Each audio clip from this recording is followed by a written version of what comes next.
എന്നെ സ്നേഹിച്ചിടുന്ന, എന്നെ മാനിച്ചിടുന്ന നല്ലൊരു അപ്പാവുണ്ട്, നല്ലൊരു ദൈവമുണ്ട്. എന്നെ സ്നേഹിച്ചിടുന്ന, എന്നെ മാനിച്ചിടുന്ന നല്ലൊരു അപ്പാവുണ്ട്, നല്ലൊരു ദൈവമുണ്ട്.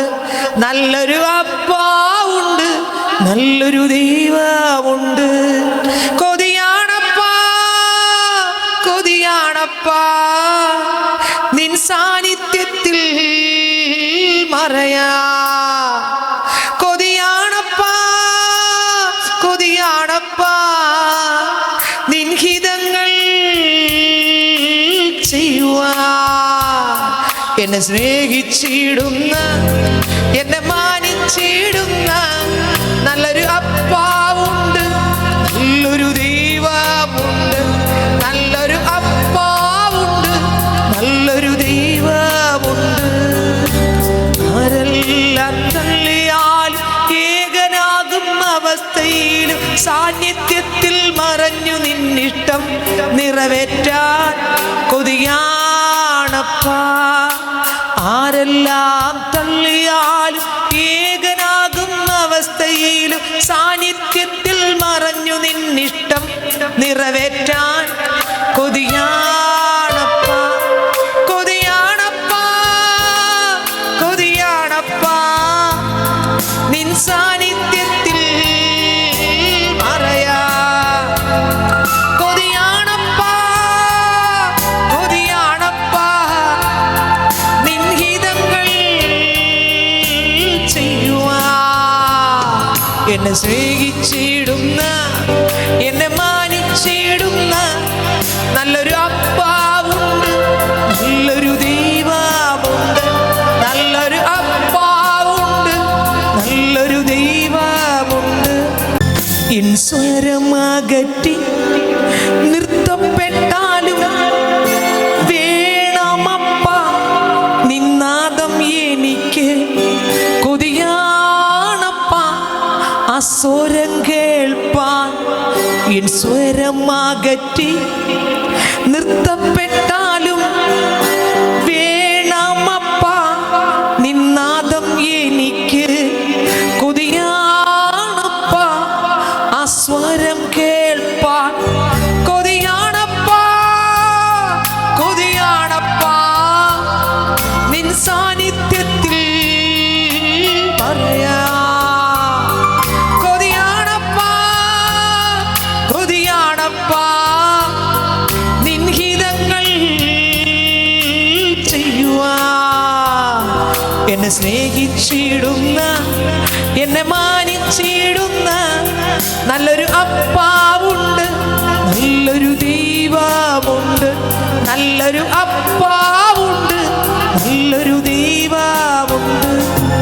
ഞാനാകും ഇടങ്ങളിൽ എല്ലാം കൃപയിൽ മറഞ്ഞു നിൽപ്പാൻ. അഭിഷേകത്തിൽ നിറഞ്ഞു നിൽപ്പാൻ കൊതിയാണപ്പാ. ഞാനാകും ഇടങ്ങളിൽ എല്ലാ കൃപയിൽ മറഞ്ഞു നിൽപ്പാൻ. അഭിഷേകത്തിൽ നിറഞ്ഞു നിൽപ്പാൻ കൊതിയാണപ്പാ, കൊതിയാണപ്പാ, കൊതിയാണപ്പാ നിൻ സാന്നിധ്യത്തിൽ മറയാ. കൊതിയാണപ്പാ, കൊതിയാണപ്പാ നിൻ ഹിതങ്ങൾ ചെയ്യുവാ. എന്നെ സ്നേഹിച്ചിടുന്ന, എന്നെ മാനിച്ചിടുന്ന നല്ലൊരു അപ്പാവുണ്ട്, നല്ലൊരു ദൈവമുണ്ട്. നല്ലൊരു അപ്പാവുണ്ട്, നല്ലൊരു ദൈവമുണ്ട്. നല്ലൊരു അപ്പാവുണ്ട്, നല്ലൊരു ഡാഡിയുണ്ട്. നല്ലൊരു അപ്പാവുണ്ട്, എൻ്റെ അപ്പനുണ്ട്. Hallelujah, hallelujah. ദൈവത്തിൻ്റെ അത്ഭുതം നാം വാഴ്ത്തപ്പെടുമാറാകട്ടെ. വീണ്ടും ദൈവത്തിൻ്റെ പാദപീഠത്തിലായിരിക്കാൻ ദൈവം ചെയ്ത വിലപ്പെട്ട ഭാഗ്യത്തെ ഓർത്ത് ദൈവത്തെ സ്തുതിക്കുന്നു. ലൂക്കോസ് സുവിശേഷം അതിൻ്റെ 13-ാം അധ്യായം 24-ാം വാക്യം വായിക്കുമ്പോൾ, ലൂക്കോസ് സുവിശേഷം അതിൻ്റെ 13-ാം അധ്യായം അതിൻ്റെ 24-ാം വാക്യം വായിച്ചേ. ഇടുക്കുവാതിലൂടെ കടപ്പാൻ പോരാടുവിൻ. ഇടുക്കുവാതിലൂടെ കടപ്പാൻ പോരാടുവിൻ. പലരും കടപ്പാൻ നോക്കും, കഴിയുകയില്ല താനും എന്ന് ഞാൻ നിങ്ങളോട് പറയുന്നു. സ്തോത്രം. യേശു പറഞ്ഞതാണ്, എന്ന് ഞാൻ നിങ്ങളോട് പറയുന്നു. ഇടുക്കുവാതിലൂടെ അകത്ത് കടപ്പാൻ പോരാടുവിൻ. അപ്പോൾ ഇടുക്കുവാതിലൂടെ അകത്ത് കടക്കണമെങ്കിൽ ഒരു പോരാട്ടമുണ്ട്. സ്തോത്രം. പോരാട്ടമുണ്ട്. നമുക്ക് മനസ്സിലായി? പോരാട്ടമുണ്ട്. പോരാട്ടം കൂടാതെ ഇടുക്കുവാതിലൂടെ കടക്കാൻ പറ്റത്തില്ല. പോരാട്ടം ഇല്ലാതെ പോകണമെങ്കിൽ വിശാലവാതിലൂടെ പോകണം. അവിടെ വേറെ ഒന്നും അറിയണ്ട, നമ്മൾ പോയാൽ മതി. പക്ഷേ ഇടുക്കുവാതിലൂടെ പോകണമെങ്കിൽ യേശുപ്പന പറഞ്ഞത് പോരാട്ടമുണ്ട്. ജഡത്തിൻ്റെ പ്രവൃത്തികളോട് നമുക്ക് പോരാട്ടമുണ്ട്. അന്ധകാര മണ്ഡലങ്ങളോട് പോരാട്ടമുണ്ട്. പാവശക്തികളോട് പോരാട്ടമുണ്ട്. പോരാടിയാൽ മാത്രമേ ഇടുക്കുവാതിലൂടെ അകത്ത് കടക്കാൻ പറ്റുള്ളൂ. സ്നേഹിതരെ, ഹല്ലേലൂയ. ഒരു വ്യക്തി യേശുപ്പച്ചനെ കണ്ടുമുട്ടി. ഓക്കെ, യേശു അകത്ത് വരണം. യേശു അകത്ത് വന്നാൽ ആളിൻ്റെ ജീവിതത്തിനകത്ത് വ്യത്യാസം വരും. സ്തോത്രം. യേശു അകത്ത് വന്നില്ലെങ്കിൽ ആളിൻ്റെ ജീവിതത്തിനകത്ത് വ്യത്യാസം വരികയില്ല. ദൈവത്തിന് മഹത്വം. ഞാൻ പറയട്ടെ, ഇന്ന് ഈ ഭൂമിയിൽ നമുക്ക് വേദപുസ്തകം നോക്കുമ്പോൾ, വേറെ ഒരിടം എടുക്കേണ്ട, വേദപുസ്തകം നോക്കുമ്പോൾ മത്തായി സുവിശേഷം 1-ാം അധ്യായം മുതൽ അങ്ങോട്ട് വായിച്ചു പോകുമ്പോൾ, 5-ാം അധ്യായം മുതൽ അങ്ങോട്ട് നമ്മൾ വായിക്കുമ്പോൾ അതിനകത്ത് 10-ാം അധ്യായം വരെ അത്ഭുതങ്ങളും അതിശയങ്ങളും, അതിനുശേഷവും ഉണ്ട് അത്ഭുതങ്ങളുണ്ട്, അതിശയങ്ങളുണ്ട്. ദൈവപ്രവൃത്തി വെളിപ്പെടുത്തുന്നുണ്ട്. രോഗിയെ സൗഖ്യമാക്കുന്നുണ്ട്. ഭൂതങ്ങളെ മാറ്റുന്നുണ്ട്.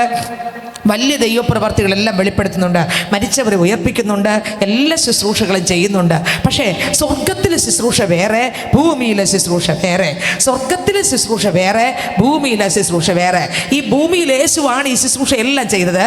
പക്ഷെ സ്വർഗത്തിൽ കൊണ്ടെത്തിക്കുന്ന ശുശ്രൂഷ യേശു ചെയ്തു. ഭൂമിയിൽ വിടുവിക്കുന്ന ശുശ്രൂഷ യേശു ചെയ്തു. എല്ലാവർക്കും വേണ്ടിയുള്ള ശുശ്രൂഷയും ചെയ്തു. കർത്താവിൻ്റെ മക്കൾക്ക് വേണ്ടിയുള്ള ശുശ്രൂഷയും ദൈവം ചെയ്തു. എല്ലാം ദൈവം ചെയ്തു. പക്ഷേ യേശുവിന് നല്ലവണ്ണം അറിയാം, നിലനിൽക്കുന്ന ശുശ്രൂഷ സ്വർഗത്തിലേതാണ്. നിങ്ങൾക്ക് മനസ്സിലായെന്ന് എനിക്ക് അറിഞ്ഞുകൂടാ. ഹല്ലേലൂയ. ഞാൻ കഴിഞ്ഞ ആഴ്ച പറഞ്ഞു, രോഗം സൗഖ്യമായി എന്ന് പറഞ്ഞ് ഒരാൾ പ്രാർത്ഥിച്ചു, രോഗി വന്നു, പ്രാർത്ഥിച്ചു, കർത്താവ് തൊട്ടു, സൗഖ്യമാക്കി, ഓക്കെ എന്ന് പറഞ്ഞ് ആ രോഗം ശരീരത്തിൽ നിന്ന് മാറി, ആൾ ഓക്കെ ആയി. പക്ഷെ സ്വർഗത്തിൽ പോകേണ്ട രോഗം മാറിയില്ല. സ്വർഗത്തിൽ പോകേണ്ട രോഗം മാറിയില്ല. ദൈവത്തിന് സ്തോത്രം. അപ്പോൾ ക്രിസ്തുവിനെ പോലെ ജീവിക്കേണ്ട ആ ഒന്നായില്ല, രോഗം മാറി, ഓക്കെ, ദൈവത്തിന് സ്തോത്രം. എന്നെ കേൾക്കുന്ന സ്നേഹിതരെ, യേശുപ്പച്ചൻ ഒരുപാട് ശുശ്രൂഷകൾ ചെയ്തു. എല്ലാ പിതാവിൻ്റെ മഹത്വത്തിനായിട്ട് യേശു ഈ ഭൂമിയിൽ ചെയ്തു. എല്ലാ കാര്യങ്ങളും നമുക്ക് ധ്യാനിക്കുമ്പോഴുണ്ട്. സ്തോത്രം, ദൈവത്തിന് സ്തോത്രം. എന്നാൽ യേശു സൗഖ്യമാക്കിയ എല്ലാവരും സ്വർഗത്തിൽ പോയെന്നില്ല. യേശു എൻ്റെ അടുക്കൽ വചനം കേട്ട എല്ലാവരും കർത്താവിൻ്റെ കൂടെ നടന്നു എന്നില്ല. സ്തോത്രം. നമുക്കറിയാം, യോഹന്നാന്റെ സുവിശേഷം 6-ാം അധ്യായം വായിക്കുമ്പോൾ യേശു കർത്താവ് ആദ്യം വിടുതലുകൾ കൊടുത്തുകൊണ്ടിരുന്നു, അത്ഭുതങ്ങൾ ചെയ്തുകൊണ്ടിരുന്നു, അതിശയങ്ങൾ ചെയ്തുകൊണ്ടിരുന്നു, അടയാളങ്ങൾ ചെയ്തുകൊണ്ടിരുന്നു. നമ്മൾ പലതവണ സ്തോത്രം ധ്യാനിച്ചിട്ടുള്ള വചനങ്ങളാണിത്. സ്തോത്രം. ഒരുപാട് അത്ഭുതങ്ങൾ, ഒരുപാട് അതിശയങ്ങൾ, ഒരുപാട് ദൈവപ്രവർത്തികൾ ചെയ്തുകൊണ്ടിരുന്നു. അങ്ങോട്ട് പോകുമ്പോൾ അപ്പോൾ 5 അപ്പം 5000 പേർക്ക് ഭക്ഷിപ്പാനായിട്ട് ദൈവം തുറന്നു കൊടുത്തു, ഒരുക്കി കൊടുത്തു, ഇതെല്ലാം ചെയ്തു കൊടുത്തു. പിന്നത്തേതിൽ അങ്ങോട്ട് പോകുമ്പോൾ യേശു പറഞ്ഞു, എന്നെ തിന്നുന്നവനെ എൻ മൂലം ജീവിക്കും. ഇവിടെ ജനം ഇടറി. ദൈവത്തിന് സ്തോത്രം. അതുവരെ എല്ലാവർക്കും സന്തോഷമാണ്, എല്ലാവർക്കും ആനന്ദമാണ്, എല്ലാവരും കൈയടിക്കും, എല്ലാവരും കൂടെ നടക്കും. എന്തൊരു ആനന്ദം, എന്തൊരു സന്തോഷം, വേറെ ഒന്നും ചിന്തിക്കാനില്ല. സ്തോത്രം. യേശുപ്പച്ച പറഞ്ഞു, എന്നെ തിന്നുന്നവൻ എൻ മൂലം ജീവിക്കും. ഇത് കേട്ടപ്പോൾ ജനമിട്ടറി. അപ്പോൾ ചിന്തിച്ചു നോക്കിയേ, ഇതെന്തോന്ന് കർത്താവേ, ഇങ്ങനെയൊക്കെ അങ്ങ് പ്രസംഗിച്ച ഈ ജനം എങ്ങനെ നിൽക്കും എന്ന് യേശുപ്പനോട് പറഞ്ഞു. അപ്പോൾ യേശുപ്പച്ച പറഞ്ഞു, നിങ്ങൾക്ക് പോകണമെന്നുണ്ടോ? എന്നാൽ പൊക്കോ, അല്ലേ? സ്തോത്രം. യേശുപ്പച്ച അങ്ങനെ പറഞ്ഞു അല്ലേ? അപ്പോൾ പറഞ്ഞു, കർത്താവേ, നിത്യജീവൻ്റെ മൊഴി കേട്ടോ അങ്ങയുടെ പക്കലുണ്ട്. അപ്പോൾ ജനമെല്ലാം പോയി, ഇപ്പോൾ ശിഷ്യന്മാർ മാത്രമേ ഉള്ളൂ. അപ്പോൾ ശിഷ്യന്മാർ പറയുകയാണ്, നിത്യജീവൻ ആരുടെ പക്കലേ ഉള്ളൂ? നിത്യജീവൻ്റെ മൊഴികൾ ആരുടെ പക്കലേ ഉള്ളൂ? യേശുവിൻ്റെ പക്കലേ ഉള്ളൂ. അങ്ങനെ വിട്ടിട്ട് ഞങ്ങൾ എങ്ങനെ പോകും? കേട്ടോ. അപ്പോൾ ശിഷ്യന്മാരാണ് കണ്ടത് ഈ യേശുവിൽ നിത്യജീവൻ്റെ മൊഴിയുണ്ട്. പക്ഷെ 10,000 വന്നവർക്കാർക്കും ഇത് കാണാൻ പറ്റിയില്ല. നിങ്ങൾക്ക് എത്ര വെളിപ്പെട്ടത് എനിക്ക് അറിഞ്ഞുകൂടാ. ഇത് കാണാൻ പറ്റിയില്ല. വന്നു, നോക്കി, എന്തൊക്കെ പ്രാപിച്ചു. അപ്പം കിട്ടി, ഭക്ഷിച്ചു, അല്ലെങ്കിൽ സൗഖ്യം കിട്ടി, അത് പ്രാപിച്ചു. പിന്നെ സൗഖ്യപ്പെടുത്തുന്നത് കണ്ടു. കർത്താവിൻ്റെ വിസ്മയത്തിൻ്റെ വാക്കുകൾ കേട്ടു, കർത്താവ് പ്രസംഗിക്കുന്നിടത്ത് കൂടി വന്നിരുന്നു, എല്ലാം ചെയ്തു. പക്ഷെ ചെയ്ത എല്ലാവരും സ്വർഗത്തിലുണ്ടെന്നിട്ടേ ഇല്ല. നിങ്ങൾക്കൊക്കെ മനസ്സിലായെന്ന് എനിക്ക് അറിഞ്ഞൂടാ. ദൈവത്തിൻ്റെ മഹത്വം. അതുകൊണ്ടാണ് യോഹന്നാന്റെ സുവിശേഷം, നമുക്കിപ്പോൾ ഉദാഹരണം നമ്മുടെ ചർച്ചിൽ തന്നെ പുറത്ത് ഇവിടെ കൂടെ പോകുന്ന പലരും എന്നെ വിളിച്ച് പറയാറുണ്ട്, സിസ്റ്റർ ഈ പാട്ട് പാടിയപ്പോൾ ഞാൻ അവിടെ നിന്ന് കേട്ടു. സത്യവാ. ഇതിലൂടെ സൗണ്ടിലൂടെ അവിടെ ഇവിടെ നിൽക്കുമ്പോൾ ചിലപ്പം പാട്ട് കേൾക്കും. പാട്ടിന് ഇഷ്ടമുള്ളവർ അവിടെ നിൽക്കും. പണ്ട് മുതലേ പാട്ടിന് ഇഷ്ടമുള്ള ആൾക്കാർ പലരും ഉണ്ട്. അപ്പോൾ പാട്ട് ഇഷ്ടമുള്ളവർ അവിടെ റോഡിൽ നിന്ന് പാട്ട് കേൾക്കും. ഒരു ചർച്ചുണ്ട്. ഒരിക്കൽ വീട്ടിനകത്തായിരുന്നു ആരാധന. അപ്പോൾ ഒരു ഓട്ടോറിക്ഷയിലാണോ എന്താണെന്ന് എനിക്ക് ഓർമ്മയില്ല, ഓട്ടോയിലായിരിക്കാനാണ് ചാൻസ്. എന്തോ ആവശ്യത്തിനെതിരെ എവിടെ പോയപ്പോൾ തിരിച്ചു വന്നപ്പോൾ പാട്ടും പ്രാർത്ഥനയും ആരാധനയും കേൾക്കുന്നു. അവർ ആ ഓട്ടോയിലുള്ളവരെല്ലാവരും ഓട്ടോ നിർത്തി, ആ ഓട്ടോയിലാണോ എങ്ങനെയാണെന്ന് എനിക്കറിയത്തില്ല, അവരെല്ലാവരും കൂടെ ഇവിടെ വന്നു. അല്പം ദൂരമുള്ള ആൾക്കാരാണ്. അവർ വന്നു, കേട്ടു, പോയി. പിന്നെ ഒരറിവും ഇല്ല. അപ്പോൾ ഒരു ആരാധന ഉണ്ടെന്ന് ആൾക്കാർ അറിയുന്നു, ആരാധന കണ്ടു. ഇന്നടുത്താണ് ആരാധന, ആ വീടോട് ചേർന്നിരിക്കുന്ന പള്ളിയിലാണ് ആരാധന. കണ്ടു, കൊള്ളാം, കണ്ടു. യേശുവിനെ ദൂരെ നിന്ന് വന്നു, അത് യേശുവാണ്. കേട്ടു, കണ്ടു. ഇനി 2, പള്ളിയാണെന്ന് കണ്ടു, അകത്ത് കയറി, ഓക്കെ, ഇരുന്നു. വചനം കൊള്ളാലോ, പ്രാർത്ഥനയും പാട്ടും എല്ലാം കൊള്ളാലോ, കൊള്ളാം. തിരിച്ചു പോയി. അവകാശം കിട്ടിയോ? ഇല്ല. സ്വതം. നിങ്ങൾക്ക് എത്രയൊക്കെ മനസ്സിലായെന്ന് എനിക്ക് അറിഞ്ഞൂടാ. നമ്മൾ വന്നതുകൊണ്ട് അവകാശം കിട്ടത്തില്ല, കണ്ടതുകൊണ്ട് അവകാശം കിട്ടത്തില്ല, കേട്ടതുകൊണ്ട് അവകാശം കിട്ടത്തില്ല. അവകാശം കിട്ടണമെങ്കിൽ പോരാടണം. അവകാശം കിട്ടണമെങ്കിൽ വില കൊടുക്കണം. അവകാശം കിട്ടണമെങ്കിൽ വില കൊടുക്കാതെ പുറത്തു വന്ന് കണ്ടിട്ട് പോയാൽ, അകത്തിരുന്ന് കേട്ടിട്ട് പോയാൽ, കണ്ടു, കയറിയിരുന്നു, പോയി. പക്ഷേ യോഹന്നാന്റെ സുവിശേഷം വായിക്കുമ്പോൾ 3-ാം അധ്യായം വായിക്കുമ്പോഴും മത്തായിയുടെ സുവിശേഷം അതിൻ്റെ 13-ാം അധ്യായം വായിക്കുമ്പോഴും, മത്തായി 13-ാം അധ്യായം വായിക്കാം. മത്തായിയുടെ സുവിശേഷം അതിൻ്റെ 13-ാം അധ്യായം വായിക്കുമ്പോൾ അതിനകത്ത് നമ്മൾ കഴിഞ്ഞ ദിവസം ചിന്തിച്ചതാണ്. 13-ാം അധ്യായം വായിക്കുമ്പോൾ 45-46 വാക്യം വായിക്കുമ്പോൾ പിന്നെയും സ്വർഗരാജ്യം നല്ല മുത്ത് അന്വേഷിക്കുന്ന ഒരു വ്യാപാരിയുടെ സദൃശ്യം. അവന് വിലയേറിയ മുത്ത് കണ്ടെത്തി. വ്യാപാരിയാണ്, ഇഷ്ടപ്പെട്ടു, പക്ഷെ കണ്ടിട്ട് തിരിച്ചു പോയി, വാങ്ങിയില്ല. തനിക്കുള്ളതെല്ലാം വിറ്റില്ല, വാങ്ങിയില്ല. എന്തെങ്കിലും പ്രയോജനമുണ്ടോ? ഇല്ല. കണ്ടെത്തി. ഇന്ന് അനേകർക്കറിയാം യേശു മാത്രം കർത്താവെന്ന് അനേകർക്കറിയാം. യേശുവിനെ കണ്ടുമുട്ടി, പക്ഷെ കർത്താവിനെ വാങ്ങിയില്ല. നിങ്ങൾക്ക് എത്ര പിടികിട്ടിയെന്ന് എനിക്ക് അറിഞ്ഞൂടാ. യേശുവിനെ കണ്ടുമുട്ടി, പക്ഷെ യേശുവിനെ എന്ത് ചെയ്തില്ല? വാങ്ങിയില്ല. യേശുവിനെ വാങ്ങിയില്ല, യേശുവിനെ വീട്ടിൽ കൊണ്ടുപോയില്ല, യേശുവിനെ എല്ലായിടവും കൊണ്ടുപോകാൻ യേശുവിനെ ക്ഷണിച്ചില്ല. എല്ലാ ഭാഗത്തും യേശുവിനെ രാജാവാക്കിയില്ല. എങ്ങനെ? എല്ലാ ഭാഗത്തും ആരെ രാജാവാക്കിയില്ല? യേശുവിനെ രാജാവാക്കിയില്ല. എല്ലാ ഭാഗത്തും ക്രിസ്തുവിനെ വാഴാൻ അവസരം കൊടുത്തില്ല. കണ്ടോ? ഇവിടെ നല്ല മുത്ത് കണ്ടു, നിലം കണ്ടു, മുത്തും കണ്ടു. പിന്നെ ആ മുത്ത് മറച്ചു വെച്ചു. എന്നിട്ട് അത് വാങ്ങാതിരുന്നാലുള്ള നഷ്ടം നോക്കിക്കേ. മുത്ത് കണ്ടു, സ്ഥലം കൊള്ളാം, മുത്ത് കൊള്ളാം, അതിൻ്റെ ഭംഗി കൊള്ളാം, ഇതെല്ലാം കണ്ടിട്ടും ഈ മുത്ത് വാങ്ങാതിരുന്നാൽ, നിങ്ങൾക്ക് മനസ്സിലായോ? മുത്ത് വാങ്ങാതിരുന്നാൽ, വാങ്ങണമെങ്കിൽ തനിക്കുള്ളതെല്ലാം വിൽക്കണം. അപ്പൊ വിൽക്കാൻ മടിച്ച് വാങ്ങാതെ പോയാൽ, നോക്കിക്കേ, വിൽക്കാൻ മടിച്ച് വാങ്ങാതെ പോയാൽ, എങ്ങനെ വിൽക്കാൻ മടിച്ച് വാങ്ങാതെ പോയാൽ, എന്തോന്ന് വിൽക്കണം? എന്നെ വിൽക്കണം. എന്നെ വിൽക്കാൻ എനിക്ക് മനസ്സില്ല, എനിക്ക് മുട്ടുമടക്കാൻ മനസ്സില്ല, എനിക്ക് ആ കുറവ് വിട്ടുതിരിയാൻ മനസ്സില്ല, എനിക്ക് ആ പാവത്തെ ഏറ്റുപറഞ്ഞ് ഉപേക്ഷിച്ച് ക്രിസ്തു എന്നിൽ ജീവിപ്പിക്കാൻ, കർത്താവിനെ വിട്ടുകൊടുക്കാൻ എനിക്ക് മനസ്സില്ല. പിന്നെ എങ്ങനെ അത് വാങ്ങും? വന്നു, കണ്ടു, പോയി. വന്നു, കണ്ടു, 5 അപ്പം 5000 പേർക്ക് വീതിച്ചു കൊടുത്തതിലുള്ള ഒരു ഭാഗം വാങ്ങി ഭക്ഷിച്ചു, സൗഖ്യം പ്രാപിച്ചു, വിടുതൽ പ്രാപിച്ചു, സമാധാനം കിട്ടി, പോയി. ആ അപ്പം തിന്നവരെല്ലാം സ്വർഗത്തിലെത്തിയോ? ഇല്ല. ആ അപ്പം തിന്നവരെല്ലാവരും യേശുവിനോട് കൂടെ നടന്നോ? ഇല്ല. ആ അപ്പം തിന്നവരെല്ലാം പരിജ്ഞാന പൂർത്തിയിലേക്ക് പോയോ? ഇല്ല. 5 2 മീനും കിട്ടി എല്ലാവരും രക്ഷപ്പെട്ടു? ഇല്ല. നിങ്ങൾ ചിന്തിച്ചു നോക്കിയ സഹോദരങ്ങളെ, യേശുവിൻ്റെ കൂടെ 10,000 നടന്നു. എല്ലാവരും കർത്താവിൻ്റെ കൂടെ നടന്നു, കുറേയൊക്കെ നടന്നിട്ട് അവരെല്ലാവരും കർത്താവിൻ്റെ രാജ്യത്തിലെത്തിയെന്ന് വെച്ചാൽ ഇല്ല. എന്താ എത്തത്? വിൽക്കാൻ ഇഷ്ടമല്ല, വിട്ടുകൊടുക്കാൻ ഇഷ്ടമല്ല, വീണു കൊടുക്കാൻ ഇഷ്ടമല്ല, മരിക്കാൻ ഇഷ്ടമല്ല, യേശുവിനോട് കൂടെ ക്രൂശിക്കപ്പെടാൻ ഇഷ്ടമല്ല, തന്നെത്താൻ ത്യജിക്കാൻ ഇഷ്ടമല്ല, നാൾതോറും തന്നെ ക്രൂശ് എടുക്കാനും ഇഷ്ടമല്ല, കുറവുകളെ ഉണരാനും ഇഷ്ടമല്ല, പാപത്തെ ഏറ്റുപറയാനും ഇഷ്ടമല്ല. നിങ്ങളൊന്ന് ചിന്തിച്ചു നോക്കിയേ. നമുക്ക് വിടുതൽ ആവശ്യമാണ്, നമുക്ക് രോഗശാന്തി ആവശ്യമാണ്, നമുക്ക് നന്മകൾ ആവശ്യമാണ്. പക്ഷേ ഈ അപ്പം മാത്രം ഭക്ഷിച്ചിട്ട്, ഏതപ്പം?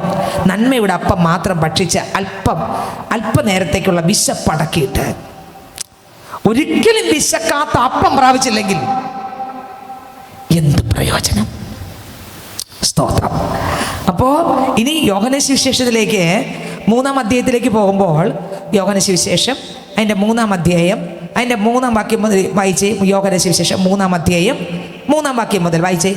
യേശു അവനോട് ആമേൻ ആമേൻ ഞാൻ നിന്നോട് പറയുന്നു, പുതുതായി ജനിച്ചില്ലെങ്കിൽ ദൈവരാജ്യം കാണുവാൻ ആർക്കും കഴിയില്ലെന്ന് ഉത്തരം പറഞ്ഞു. അപ്പൊ പുതുതായി ജനിച്ചാൽ എവിടെ മാത്രമേ കാണാൻ പറ്റൂ? പുതുതായി ജനിച്ചാൽ എന്ത് ചെയ്യാം? കാണാം. എവിടം? ദൈവരാജ്യം കാണാനേ പറ്റൂ. മനസ്സിലായോ? പുതുതായി ജനിച്ചു ആളിന് എവിടെ കാണാൻ പറ്റും? പള്ളിയെന്ന് കണ്ടു, പള്ളിയാണല്ലേ, കൊള്ളാം, ആള് കണ്ടു, എന്നാ ഒന്ന് ആരാധനയ്ക്ക് പങ്കെടുക്കാൻ കയറി. യേശുവിനെ പ്രാപിച്ചോ? ഇല്ല. അപ്പൊ ഇവിടെ പുതുതായി ജനിച്ചാൽ എന്ത് കാണാം എന്നൂടെ വായിച്ചേ, മറക്കല്ലേ. യേശു അവനോട് ആമേൻ ആമേൻ ഞാൻ നിന്നോട് പറയുന്നു, പുതുതായി ജനിച്ചില്ല എങ്കിൽ ദൈവരാജ്യം കാണുവാൻ ആർക്കും കഴിയില്ലെന്ന് ഉത്തരം പറഞ്ഞു. അപ്പൊ പുതുതായി ജനിച്ചാൽ ദൈവരാജ്യം കാണാനേ പറ്റൂ. അടുത്ത വരി. നിക്കോദോമസ് അവനോട്, മനുഷ്യൻ വൃദ്ധനായ ശേഷം ജനിക്കുന്നത് എങ്ങനെ? രണ്ടാമതും അമ്മയുടെ ഉദരത്തിൽ കടന്ന് ജനിക്കാമോ എന്ന് ചോദിച്ചു. അടുത്ത വരി. അതിന് യേശു ആമേൻ ആമേൻ ഞാൻ നിന്നോട് പറയുന്നു, വെള്ളത്താലും ആത്മാവിനാൽ ജനിച്ചില്ല എങ്കിൽ ദൈവരാജ്യത്തിൽ കടപ്പാൻ ആർക്കും കഴിയില്ല. ജഡത്താൽ ജനിച്ചത് കടക്കാൻ പറ്റുകയാണെങ്കിൽ എങ്ങനെ ജനിക്കണം? നേരത്തെ എന്തോന്നാണ്? പുതുതായി ജനിച്ചില്ലെങ്കിൽ ദൈവരാജ്യം കാണാൻ പറ്റത്തില്ല. ജനിച്ചാൽ എന്ത് ചെയ്യാം? ഇത് ദൈവരാജ്യമാണെന്ന് കാണാം. മനസ്സിലായില്ലല്ലേ? ഈ റോഡേ പോയി ഇവിടെ മൈക്കിൻ്റെ സൗണ്ടും പാട്ടും ഒക്കെ ഉണ്ടെങ്കിൽ ഇത് ചർച്ചാണല്ലേ, അറിയാം, കാണാൻ പറ്റും, മനസ്സിലാക്കാൻ പറ്റും. അടുത്ത് 2ാമത്തെ ഘട്ടം, ദൈവരാജ്യത്തിൽ കാണാൻ പറ്റി. 2ാമത്തെ ഘട്ടം ഒന്നുകൂടെ വായിച്ച, ഇപ്പൊ വായിച്ച വരി. വെള്ളത്താലും ആത്മാവിനാൽ ജനിച്ചില്ല എങ്കിൽ, അടുത്ത് വെള്ളത്താലും ആത്മാവിനാലും ഒരു വ്യക്തി ജനിച്ചില്ലെങ്കിൽ ദൈവരാജ്യത്തിൽ കടപ്പാൻ ആർക്കും കഴിയില്ല. ഇനി കടക്കണമെങ്കിൽ അത് രണ്ടും വേണം. കാണണമെങ്കിൽ എന്ത് വേണം? പുതുതായി ജനിക്കണം. കടക്കണമെങ്കിൽ എന്ത് വേണം? വെള്ളത്താലും ആത്മാവിനാലും വേണം അല്ലേ? അടുത്ത് വായിച്ചേ. ജഡത്താൽ ജനിച്ചത് ജഡമാകുന്നു, ആത്മാവിനാൽ ജനിച്ചത് ആത്മാവാകുന്നു. നിങ്ങൾ പുതുതായി ജനിക്കണമെന്ന് ഞാൻ നിന്നോട് പറയുകയാൽ ആശ്ചര്യപ്പെടരുത്. കാറ്റ് ഇഷ്ടമുള്ളിടത്ത് ഊതുന്നു, അതിന്റെ ശബ്ദം നീ കേൾക്കുന്നു, എങ്കിലും അത് എവിടെ നിന്ന് വരുന്നു എന്നും എവിടേക്ക് പോകുന്നു എന്നും അറിയുന്നില്ല. ആത്മാവിനാൽ ജനിച്ചവൻ എല്ലാം അതുപോലെ ആകുന്നു എന്ന് ഉത്തരം പറഞ്ഞു. നിക്കോദോമസ് അവനോട്, ഇത് എങ്ങനെ സംഭവിക്കും എന്ന് ചോദിച്ചു. യേശു അവനോട് ഉത്തരം പറഞ്ഞത്, നീ ഇസ്രായേലിന്റെ ഉപദേഷ്ടാവായിരുന്നിട്ടും ഇത് അറിയുന്നില്ലയോ? ആമേൻ ആമേൻ ഞാൻ നിന്നോട് പറയുന്നു, ഞങ്ങൾ അറിയുന്നത് പ്രസ്താവിക്കുകയും കണ്ടത് സാക്ഷീകരിക്കുകയും ചെയ്യുന്നു. ഞങ്ങളുടെ സാക്ഷ്യം നിങ്ങൾ കൈക്കൊള്ളുന്നില്ല താനും. ഭൂമിയിലുള്ളത് നിങ്ങളോട് പറഞ്ഞിട്ട് നിങ്ങൾ വിശ്വസിക്കുന്നില്ലെങ്കിൽ സ്വർഗത്തിലുള്ളത് നിങ്ങളോട് പറഞ്ഞാൽ എങ്ങനെ വിശ്വസിക്കും? സ്വർഗത്തിൽ നിന്ന് ഇറങ്ങി വന്നവനായി സ്വർഗത്തിൽ ഇരിക്കുന്നവനായി മനുഷ്യപുത്രൻ അല്ലാതെ ആരും സ്വർഗത്തിൽ കയറിയിട്ടില്ല. മോശ മരുഭൂമിയിൽ സർപ്പത്തെ ഉയർത്തിയതുപോലെ മനുഷ്യപുത്രനെ ഉയർത്തേണ്ടതാകുന്നു. അവനിൽ വിശ്വസിക്കുന്ന ഏവനും നിത്യജീവൻ പ്രാപിക്കേണ്ടതിന് തന്നെ. ഹല്ലേലൂയ. അപ്പോ ഇത്രയും ദൂരം നമ്മൾ വായിച്ചപ്പോ അവകാശമാക്കണമെങ്കിൽ എന്ത് ചെയ്യണമെന്ന് ഇവിടെ കണ്ടില്ല, കണ്ടോ? ഇത് രണ്ടുമല്ല അവകാശമാക്കുന്നത്.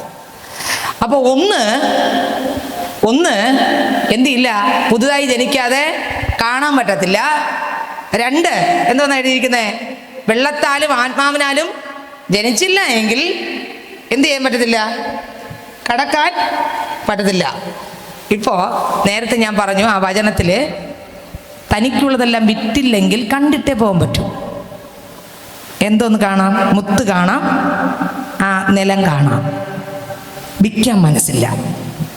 ഇവിടെ പുതുതായി ജനിച്ചു, ദൈവരാജ്യം കണ്ടു. 2, വെള്ളത്താലും ആത്മാവിനാലും ജനിച്ചു, ദൈവരാജ്യത്തിൽ കയറി. പക്ഷെ അത് അവകാശമാക്കണമെങ്കിൽ എന്ത് ചെയ്യണം? എനിക്കുള്ളതെല്ലാം വിൽക്കണം. നമുക്ക് എത്രയൊക്കെ മനസ്സിലായെന്ന് എനിക്ക് അറിഞ്ഞൂടാ. ഗലാത്യർക്ക് ലേഖനം 4-ാം അധ്യായം വായിക്കുമ്പോൾ അതിനകത്ത് എഴുതിയിരിക്കുന്നു, ക്രിസ്തു നിങ്ങളിൽ ഉരുവാകുവോളം എന്ത് ചെയ്യുന്നു? അപ്പോസ്തലൻ പറയുന്നു, പ്രസവ വേദനപ്പെടുന്നു. യേശുക്രിസ്തു നമ്മളിൽ ഉരുവാകുവോളം രക്ഷിക്കപ്പെട്ട ഒരു വ്യക്തിയെ ഉറപ്പായിട്ട് അറിയാൻ പറ്റും. ഞാൻ ഇന്ന് രാവിലെയും സംസാരിച്ചൊരു വരിയാണ്.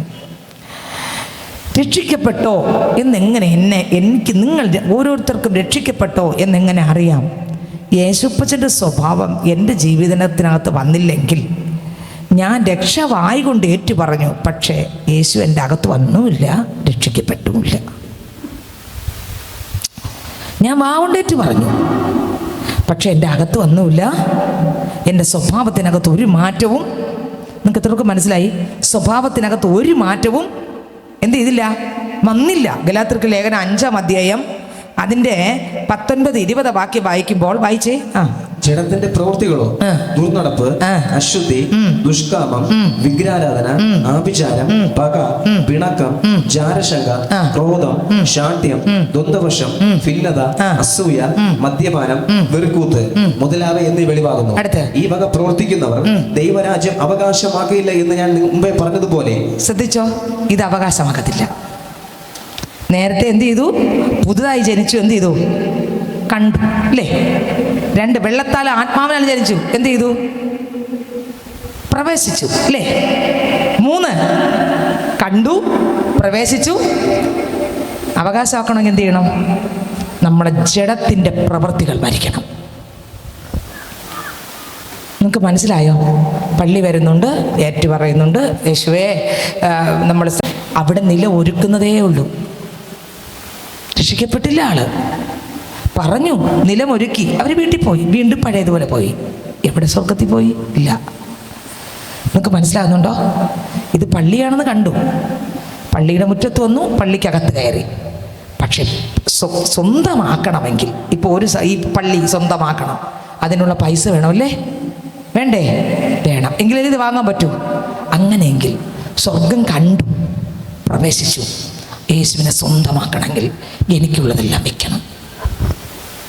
എൻ്റെ പാപ മനുഷ്യന് വിൽക്കാത്തടത്തോളം കാലം ഞാൻ പാപം ചെയ്ത് കണ്ടിട്ട് പ്രവേശിച്ചിട്ട് പ്രാപിക്കാൻ പറ്റാത്ത ഒരാളായി. നിങ്ങൾക്ക് മനസ്സിലായോ?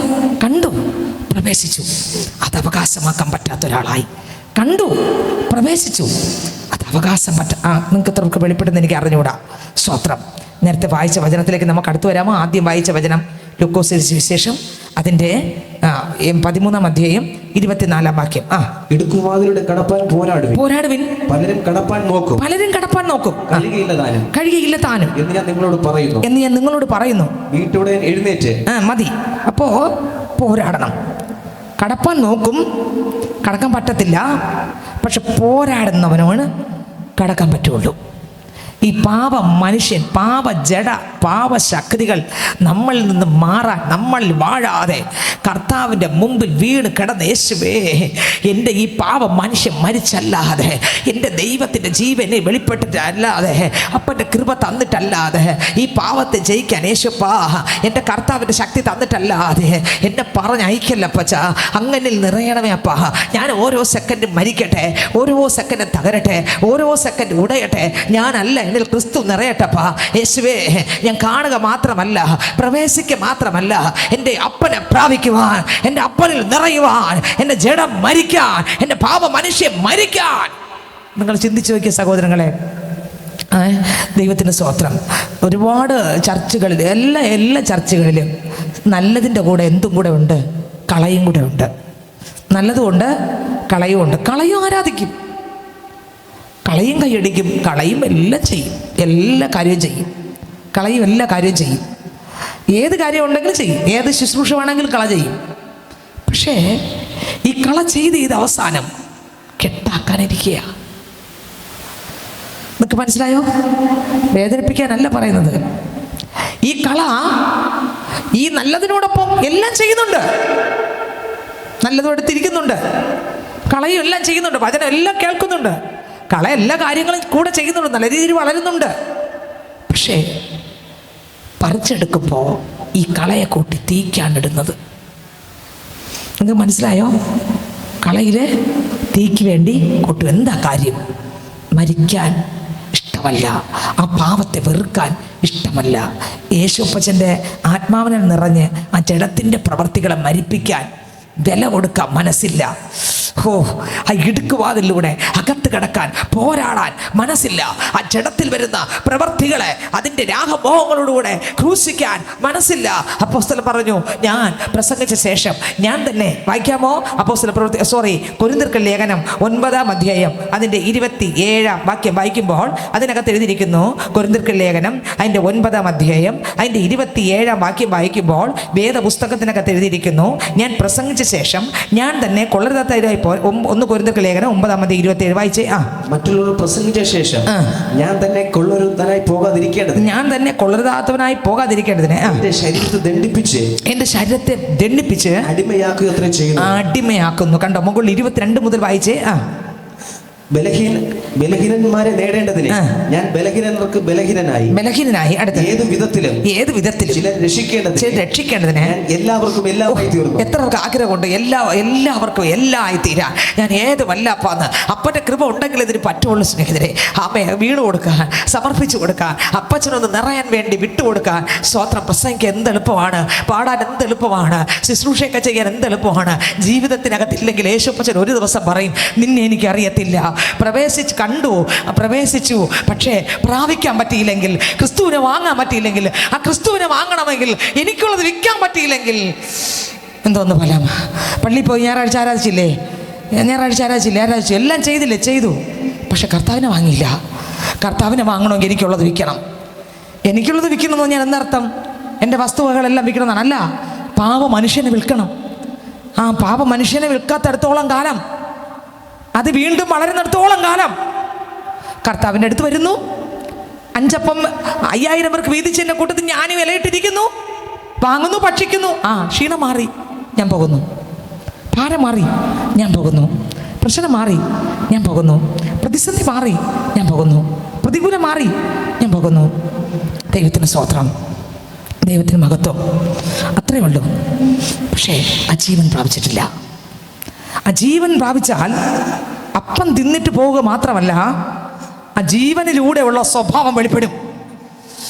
ജീവൻ എൻ്റെ അകത്ത് വന്നാൽ കള്ളത്തനം എൻ്റെ ജീവിതത്തിനകത്ത് ഉണ്ടെന്നിരിക്കട്ടെ, യേശുവിൻ്റെ ജീവൻ വന്നാൽ കള്ളത്തനം പിന്നെ ഇല്ല, മരിക്കുന്നവരെ ഇല്ല. നിങ്ങൾക്ക് എത്രയൊക്കെ മനസ്സിലായി? മരിക്കേണ്ടി വന്നാലും ആ ജീവൻ ഒരു കർത്താവിൻ്റെ വിത്ത് ഒരാളുടെ അകത്ത് വീണിട്ടുണ്ടെങ്കിൽ, 1 യോഹന്നാന്റെ ലേഖനത്തിനകത്തുണ്ട്. കഴിഞ്ഞ ദിവസവും നമ്മൾ കേട്ടതാണ്. 3-ാം അധ്യായത്തിനകത്തുണ്ട്, കർത്താവിൻ്റെ വിത്ത് ഉള്ളവന് പാപം ചെയ്യാൻ പറ്റത്തില്ല. എന്താ പറ്റാത്തെ? കർത്താവിൻ്റെ വിത്ത്. 4-ാം അധ്യായം 18-ാം വാക്യം അയച്ചി 5:18. 1 യോഹന്നാൻ 5:18. വായിച്ചത് 3:9. 3-ാം അധ്യായം വായിച്ചിട്ട് ഇതുകൂടെ വായിക്കണം. ദൈവത്തിൽ നിന്ന് ജനിച്ചവൻ ആരും പാപം ചെയ്യുന്നില്ല, അവന്റെ വിത്ത് അവനിൽ വസിക്കുന്നു. ദൈവത്തിൽ നിന്ന് ജനിച്ചതിനാൽ അവന് പാപം ചെയ്യുവാൻ കഴിയുകയുമില്ല. കണ്ടോ? 3:9 ഇപ്പൊ വായിച്ചത്. ദൈവത്തിൽ നിന്ന് ജനിച്ചവൻ ആരും പാപം ചെയ്യുന്നില്ല, അവന്റെ വിത്ത് അവനിൽ വസിക്കുന്നു. ദൈവത്തിൽ നിന്ന് ജനിച്ചതിനാൽ അവന് പാപം ചെയ്യുവാൻ. കണ്ടോ? ദൈവത്തിൽ നിന്ന് ജനിക്കാത്ത ആളിന് പാപം ചെയ്തുകൊണ്ടേയിരിക്കും. ദൈവത്തിൽ ജനിച്ചില്ലേ, ഞാൻ ഉറപ്പായിട്ട് പറയാം, നമുക്ക് പാപത്തിൽ ജയിക്കാൻ പറ്റില്ല. ദൈവത്തിൻ്റെ വിത്ത് അകത്തുണ്ടോ, ആ മനുഷ്യൻ പാപത്തെ ഒന്നൊന്നായിട്ട് എല്ലാം പെട്ടെന്നങ്ങ് തീരുമെന്നല്ല ഞാൻ പറയുന്നത്. നമ്മുടെ ജീവിതത്തിനകത്ത് ആ വിത്ത് വളരും. വിത്ത് വളരുമ്പോൾ പാപത്തെ തകർക്കും. കള്ളം പറയുന്ന ഒരാൾ യേശുപ്പനകത്ത് വന്നാൽ കള്ളം പിന്നെ വരില്ല. സ്നേഹിതരെ, പറ്റിക്കുന്ന ഒരാൾ യേശുപ്പകത്ത് വന്നാൽ പിന്നെ ഒരിക്കലും പറ്റിക്കത്തില്ല.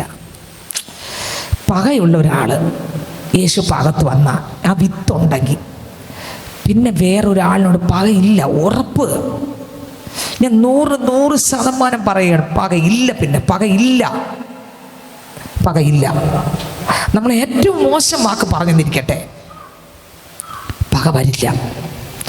അവരോട് പിണക്കം വരില്ല, അവരോട് വിരോധം വരില്ല, വിഷമം വരില്ലെന്നല്ല. ചിലപ്പോൾ നമുക്ക് എന്ത് വരും? ടക്കനെ ഒരു വിഷമം വരും അല്ലേ? വിഷമമല്ല പക, വിഷമമല്ല വിരോധം, വിഷമമല്ല പിണക്കം. വിഷമം പെട്ടെന്ന് കേൾക്കുമ്പോൾ വരൂല്ലേ? വരും. പക്ഷെ പകയുണ്ടെങ്കിൽ നമുക്ക് അകത്തറിയാൻ പറ്റും. ഇങ്ങനെ തന്നെ വരും, അങ്ങനെ തന്നെ വരും. എന്നെ അങ്ങനെ പറഞ്ഞതല്ലേ, എന്നെ അങ്ങനെ പറഞ്ഞതുകൊണ്ട് നിനക്ക് അങ്ങനെ തന്നെ വരും. ഉണ്ടോ? അർത്ഥം എന്താ? പക, വിഷം നിറഞ്ഞു. നമുക്ക് മനസ്സിലായോ? വേറെ ഒന്നുമല്ല റീസൺ. വിത്തില്ല.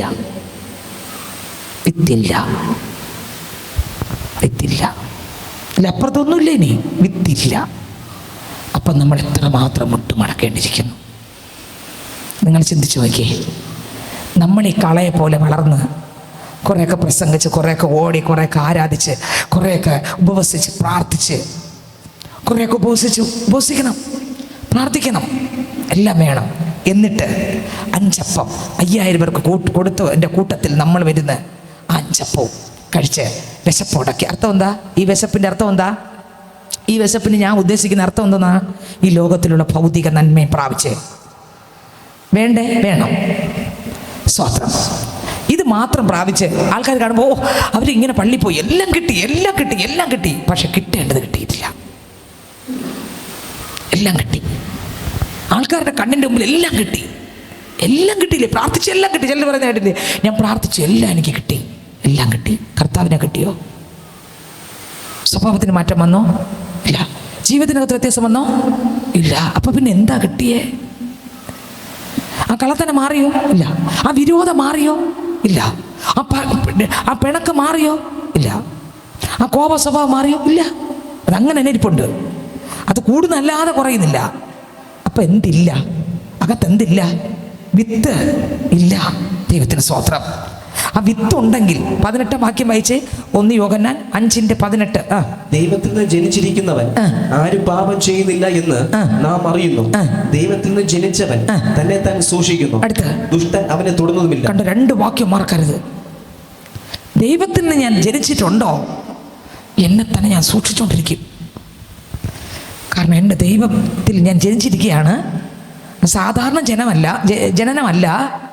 പിന്നെ പത്രോസ് അപ്പോസ്തലൻ ലേഖനത്തിനകത്ത് ഒരു വാക്യമുണ്ട്. 1 പത്രോസിൻ്റെ ലേഖനം എടുക്കാമോ? അതിനകത്ത് സ്തോത്രം എടുക്കുമ്പോൾ അതിനകത്തൊരു വാക്യമുണ്ട്. കെടുന്ന ബീജത്താലല്ല. വായിച്ച് 1-ാം അധ്യായം, 1 പത്രോസ് 1-ാം അധ്യായം അതിന്റെ 23-ാം വാക്യം വായിച്ചേ. കെടുന്ന ബീജത്താലല്ല കെടാത്തതിനാൽ ജീവനുള്ളതും നിലനിൽക്കുന്നതുമായ ദൈവവചനത്താൽ തന്നെ നിങ്ങൾ വീണ്ടും ജനിച്ചിരിക്കുന്നു. ഒന്നുകൂടെ വായിച്ച വരി. കെടുന്ന ബീജത്താലല്ല കെടാത്തതിനാൽ ജീവനുള്ളതും നിലനിൽക്കുന്നതുമായ ദൈവവചനത്താൽ തന്നെ നിങ്ങൾ വീണ്ടും ജനിച്ചിരിക്കുന്നു. കണ്ടോ, എന്തായാലാണ് നമ്മൾ വീണ്ടും ജനിച്ചത്? ദൈവത്തിന്റെ വചനത്താൽ. കണ്ടോ, അത് കിട്ടുപോകുന്ന ഒരു ബീജമല്ല, ഒരിക്കലും കിട്ടുപോകത്തില്ല. ഈ വചനത്താൽ ഒരാൾ ജനിച്ചിട്ടുണ്ടെങ്കിൽ ഞാൻ പറയാം, അയാൾ താരത്തില്ല. നിങ്ങൾക്ക് മനസ്സിലായോ?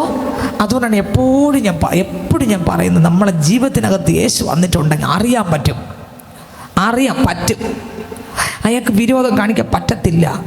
അയാൾക്ക് സ്തോത്രം മറ്റൊരാളിനോട് കയ്പ് വെച്ചുകൊണ്ടിരിക്കാൻ പറ്റത്തില്ല. മറ്റൊരാളുടെ കുറ്റവും കുറേ പറയാൻ പറ്റത്തില്ല. സ്നേഹിതരെ, മറ്റൊരാളുടെ കുറ്റവും കുറവും പറയാൻ പറ്റത്തില്ല. ഒരു വീട്ടിലുള്ള കാര്യം കേട്ട് അപ്പുറത്ത് 10 പേരോട് ചെന്ന് പറയാൻ പറ്റത്തില്ല. ഈ വിത്തുള്ളവന് പറ്റത്തില്ല. നിങ്ങൾക്ക് എത്ര പേർക്ക് വെളിപ്പെട്ടെന്ന് എനിക്ക് അറിഞ്ഞുകൂടാ. മറ്റൊരാളിനെ കരയിപ്പിക്കാൻ ഈ വിത്ത് വീണ ആളിന് പറ്റില്ലെന്ന്. സ്തോത്രം. മറ്റൊരാളിൻ്റെ ഒന്നും എടുക്കാൻ ചിലപ്പോൾ പട്ടിണിയായിരിക്കും. ഒന്നും അയാളുടെ ഒന്നും മോഹിക്കാൻ നിങ്ങൾക്ക് എത്ര പേർക്ക് വെളിപ്പെടുന്ന എനിക്ക് അറിഞ്ഞുകൂടാ. അയാൾക്കുള്ളത് ഒന്നും മോഹിക്കാൻ അയാൾക്കുള്ളതൊന്നും എനിക്ക് വേണമെന്ന് ചിന്തിക്കാൻ പോലും ഞാൻ പറയാം ക്രിസ്തുവിൻ്റെ വിത്തുള്ളവർക്ക് പറ്റത്തില്ല. സ്തോത്രം. ഈ വചനം കേൾക്കുമ്പോൾ കട്ടിയായിട്ട് തോന്നുന്നല്ലേ? ദൈവത്തിൻ്റെ സ്തോത്രം. എൻ്റെ അപ്പച്ച പറഞ്ഞ മക്കളെ, വഴിയിലൂടെ പോകാൻ പോരാടണം, അല്ലാതെ പോകത്തില്ല, ഉറപ്പാണ്. ഇടുക്ക് വഴിയിലൂടെ പോകണമെങ്കിൽ പോരാടണം. എൻ്റെ ജഡ മനുഷ്യനോടാണ് പോരാട്ടം. അതിന് എൻ്റെ ശക്തി കൊണ്ട് പോരാടാൻ പറ്റത്തില്ല, ആത്മാവിൻ്റെ ശക്തിയാൽ നിറഞ്ഞേ പോരാടാൻ പറ്റൂ. അതുകൊണ്ടാണ് കൊരിന്ത്യർ ലേഖനത്തിനകത്ത് അപ്പോസ്തലനാകുന്ന പൗലോസ് പറഞ്ഞത്, വായിച്ചേ, ചിലരെ കൂടെ നേടേണ്ടതിന് 9-ാം അധ്യായം 1 കൊരിന്ത്യർ 9-ാം അധ്യായം വായിച്ചേ. നേരത്തെ വായിച്ച വാക്യത്തിന്റെ അടുത്ത വാക്യം വായിച്ചേ. സുവിശേഷത്തിൽ ഒരു പങ്കാളിയാകേണ്ടതിന് ഞാൻ സകലവും സുവിശേഷ നിമിത്തം ചെയ്യുന്നു. കേട്ടോ, സകലവും യേശു നിമിത്തം, സുവിശേഷ നിമിത്തം ചെയ്യുന്നു. അടുത്ത ഓട്ടക്കളത്തിൽ ഓടുന്നവർ എല്ലാവരും ഓടുന്നു എങ്കിൽ. ഒരുപാട് പേര് ഓടുന്നുണ്ട് സഹോദരങ്ങളെ. പള്ളി പോകുന്നവരെല്ലാം ഓടിക്കൊണ്ടിരിക്കുകയാണ്. പക്ഷേ ഓടി അപ്പനെ എടുക്കുമോ എന്ന് എനിക്ക് അറിഞ്ഞൂടാ. എത്ര പേർ അപ്പനെ എടുക്കാനാണ് ഓടുന്നത് എന്ന് എനിക്ക് അറിഞ്ഞൂടാ. കുറേ ആൾക്കാർ ഓടുന്നുണ്ട്, കുറച്ച് ആവശ്യങ്ങളുമായി ഓടുന്നുണ്ട്. ആവശ്യത്തിന് മറുപടി കിട്ടുന്നു, അവർ ഓക്കെ പറയുന്നു, താങ്ക്സ് യേശുവേ, നന്ദി, എനിക്കിന്നത് ചെയ്തല്ലോ, നന്ദി, എനിക്കിന്നത് തന്നല്ലോ, നന്ദി, കർത്താവേ ഇന്നത് കിട്ടിയല്ലോ, നന്ദി. പക്ഷെ നന്ദി പറയേണ്ടത് നന്ദി പറയുകയില്ല. ദൈവത്തിന് സ്തോത്രം. നന്ദി പറയേണ്ടാത്ത കാര്യത്തിനെല്ലാം നമ്മൾ എന്ത് പറയും? നന്ദി പറയും. അപ്പം ഇവർ ഓടിയത്, ഒരു കൂട്ടം പേർ ഓടിയത്, ചിലത് വാങ്ങാൻ ഓടി, വാങ്ങി സന്തോഷമായി. അത് അവർ ഈ ലോകത്തിലുള്ള ചില കാര്യങ്ങൾക്ക് വേണ്ടിയായിരുന്നു ഓടിയത്. ഓടി വാങ്ങി സന്തോഷമായി, ദൈവമേ നന്ദി എന്ന് പറഞ്ഞു, നിർത്തി. പക്ഷെ ചിലർക്ക് ഓട്ടം നിർത്താൻ പറ്റുന്നില്ല, അന്ത്യം വരെ ഓടുകയാണ്, നിലനിൽക്കുന്നതിന് വേണ്ടി പ്രാപിക്കാൻ. നിങ്ങൾക്ക് മനസ്സിലായി? ഒന്നുകൂടെ വായിച്ചേ ആ വരി. സുവിശേഷത്തിൽ ഒരു പങ്കാളിയാകേണ്ടതിന്, സുവിശേഷത്തിൽ ഒരു പങ്കാളിയാകേണ്ടതിന് ഞാൻ സകലവും സുവിശേഷ നിമിത്തം ചെയ്യുന്നു. ഞാൻ സകലവും എന്ത് നിമിത്തം ചെയ്യുന്നു? സുവിശേഷ നിമിത്തം ചെയ്യുന്നു. അടുത്ത് ഓട്ടക്കളത്തിൽ ഓടുന്നവർ എല്ലാവരും ഓടുന്നു എങ്കിൽ. ഓട്ടക്കളത്തിൽ ഓടുന്നവരെല്ലാം ഓടുന്നു എങ്കിലും ഒരുവനെ ബിരുദ പ്രാപിക്കുന്നുള്ളൂ. ഒരുവനെ ബിരുദ പ്രാപിക്കുന്നുള്ളൂ എന്ന് അറിയുന്നില്ലയോ? നിങ്ങളും പ്രാപിപ്പാൻ തക്കവണ്ണം ഓടുവേ. ഞാൻ എങ്ങനെ ഓടണം? എൻ്റെ യേശുവിനെ പ്രാപിക്കാൻ ഓടണം, വേറെ ഒന്നും പ്രാപിക്കാനല്ല. വേറെ ഒന്നും കിട്ടിയില്ലെങ്കിലും, വേറെ ഒന്നും കിട്ടിയില്ലെങ്കിലും, ആരും അംഗീകരിച്ചില്ലെങ്കിലും, ആരും നോക്കിയില്ലെങ്കിലും, ആരും നമ്മൾ പറയുമ്പോൾ തന്നെ തിരിഞ്ഞു പോയാലും, ആരൊക്കെ തള്ളിയാലും, യേശുവിനെ കിട്ടിയാൽ ഞാൻ പറയാം സ്തോത്രം, എല്ലാമായി. നിങ്ങൾക്ക് എത്രയൊക്കെ മനസ്സിലായെന്ന് എനിക്ക് അറിഞ്ഞൂടാ. യേശുവിനെ കിട്ടിയിട്ടുണ്ടോ? ബാക്കിയൊന്നും നോക്കണ്ട. യേശുവിനെ കിട്ടാത്തുള്ള ഓട്ടമാണോ? എന്നാൽ ബാക്കി എന്ത് കിട്ടിയിട്ട് ഒരു പ്രയോജനവും ഇല്ല. വായിച്ചേ. അംഗം പൊരുന്നവനൊക്കെയും സകലത്തിലും വർജനം ആചരിക്കുന്നു. ആകയാൽ ഞാൻ നിശ്ചയമില്ലാത്ത വണ്ണമല്ല ഓടുന്നത്. കണ്ടോ, ഒരു ദൈവവൈതന്റെ ഓട്ടം ക്രിസ്തുവിനെ പ്രാപിക്കാനുള്ള ഓട്ടം, ക്രിസ്തുവിനോട് കൂടെ നടക്കാനുള്ള ഓട്ടം, ക്രിസ്തുവിന്റെ നിറവ് പ്രാപിക്കാനുള്ള ഓട്ടം, ക്രിസ്തുവിന്റെ സ്വഭാവത്താൽ നിറയാനുള്ള ഓട്ടം, ക്രിസ്തുവിന്റെ തലയോളം വളരാനുള്ള ഓട്ടം, അതിനുവേണ്ടിയുള്ള പ്രാർത്ഥന, അതിനുവേണ്ടിയുള്ള സ്തോത്രം, അതിനുവേണ്ടിയുള്ള സ്തുതി, അതിനുവേണ്ടിയുള്ള കീഴടക്കൽ, അതിനുവേണ്ടി മുട്ടുമടക്കൽ, അതിനുവേണ്ടിയുള്ള പ്രാർത്ഥന. ഇന്ന് പകൽക്കാലം എത്ര പേർക്ക് ആഗ്രഹമുണ്ട്? അപ്പച്ചാ, അങ്ങ് ആഗ്രഹിക്കുന്ന രീതിയിൽ ഞാൻ നടക്കാൻ. യേശുപ്പച്ചൻ ആഗ്രഹിക്കുന്ന എന്തോന്നാണ് സഹോദരങ്ങളെ? യേശുവിനെ പോലെ ഞാൻ ആയിത്തീരണമെന്നാ. ജീസസ്, യേശുവിനെ പോലെ വാക്കിലും, യേശുവിനെ പോലെ പ്രവൃത്തിയിലും, യേശുവിനെ പോലെ വാക്കിലും, യേശുവിനെ പോലെ പ്രവൃത്തിയിലും എന്നെയും ശക്തനാക്കി മാറ്റണേ. ഞാനേറ്റം ബലഹീനനാ, എന്നെയും ശക്തനാക്കി മാറ്റണേ. ഞാനേറ്റം ബലഹീനനാ, എന്നെയും ശക്തനാക്കി മാറ്റണേ.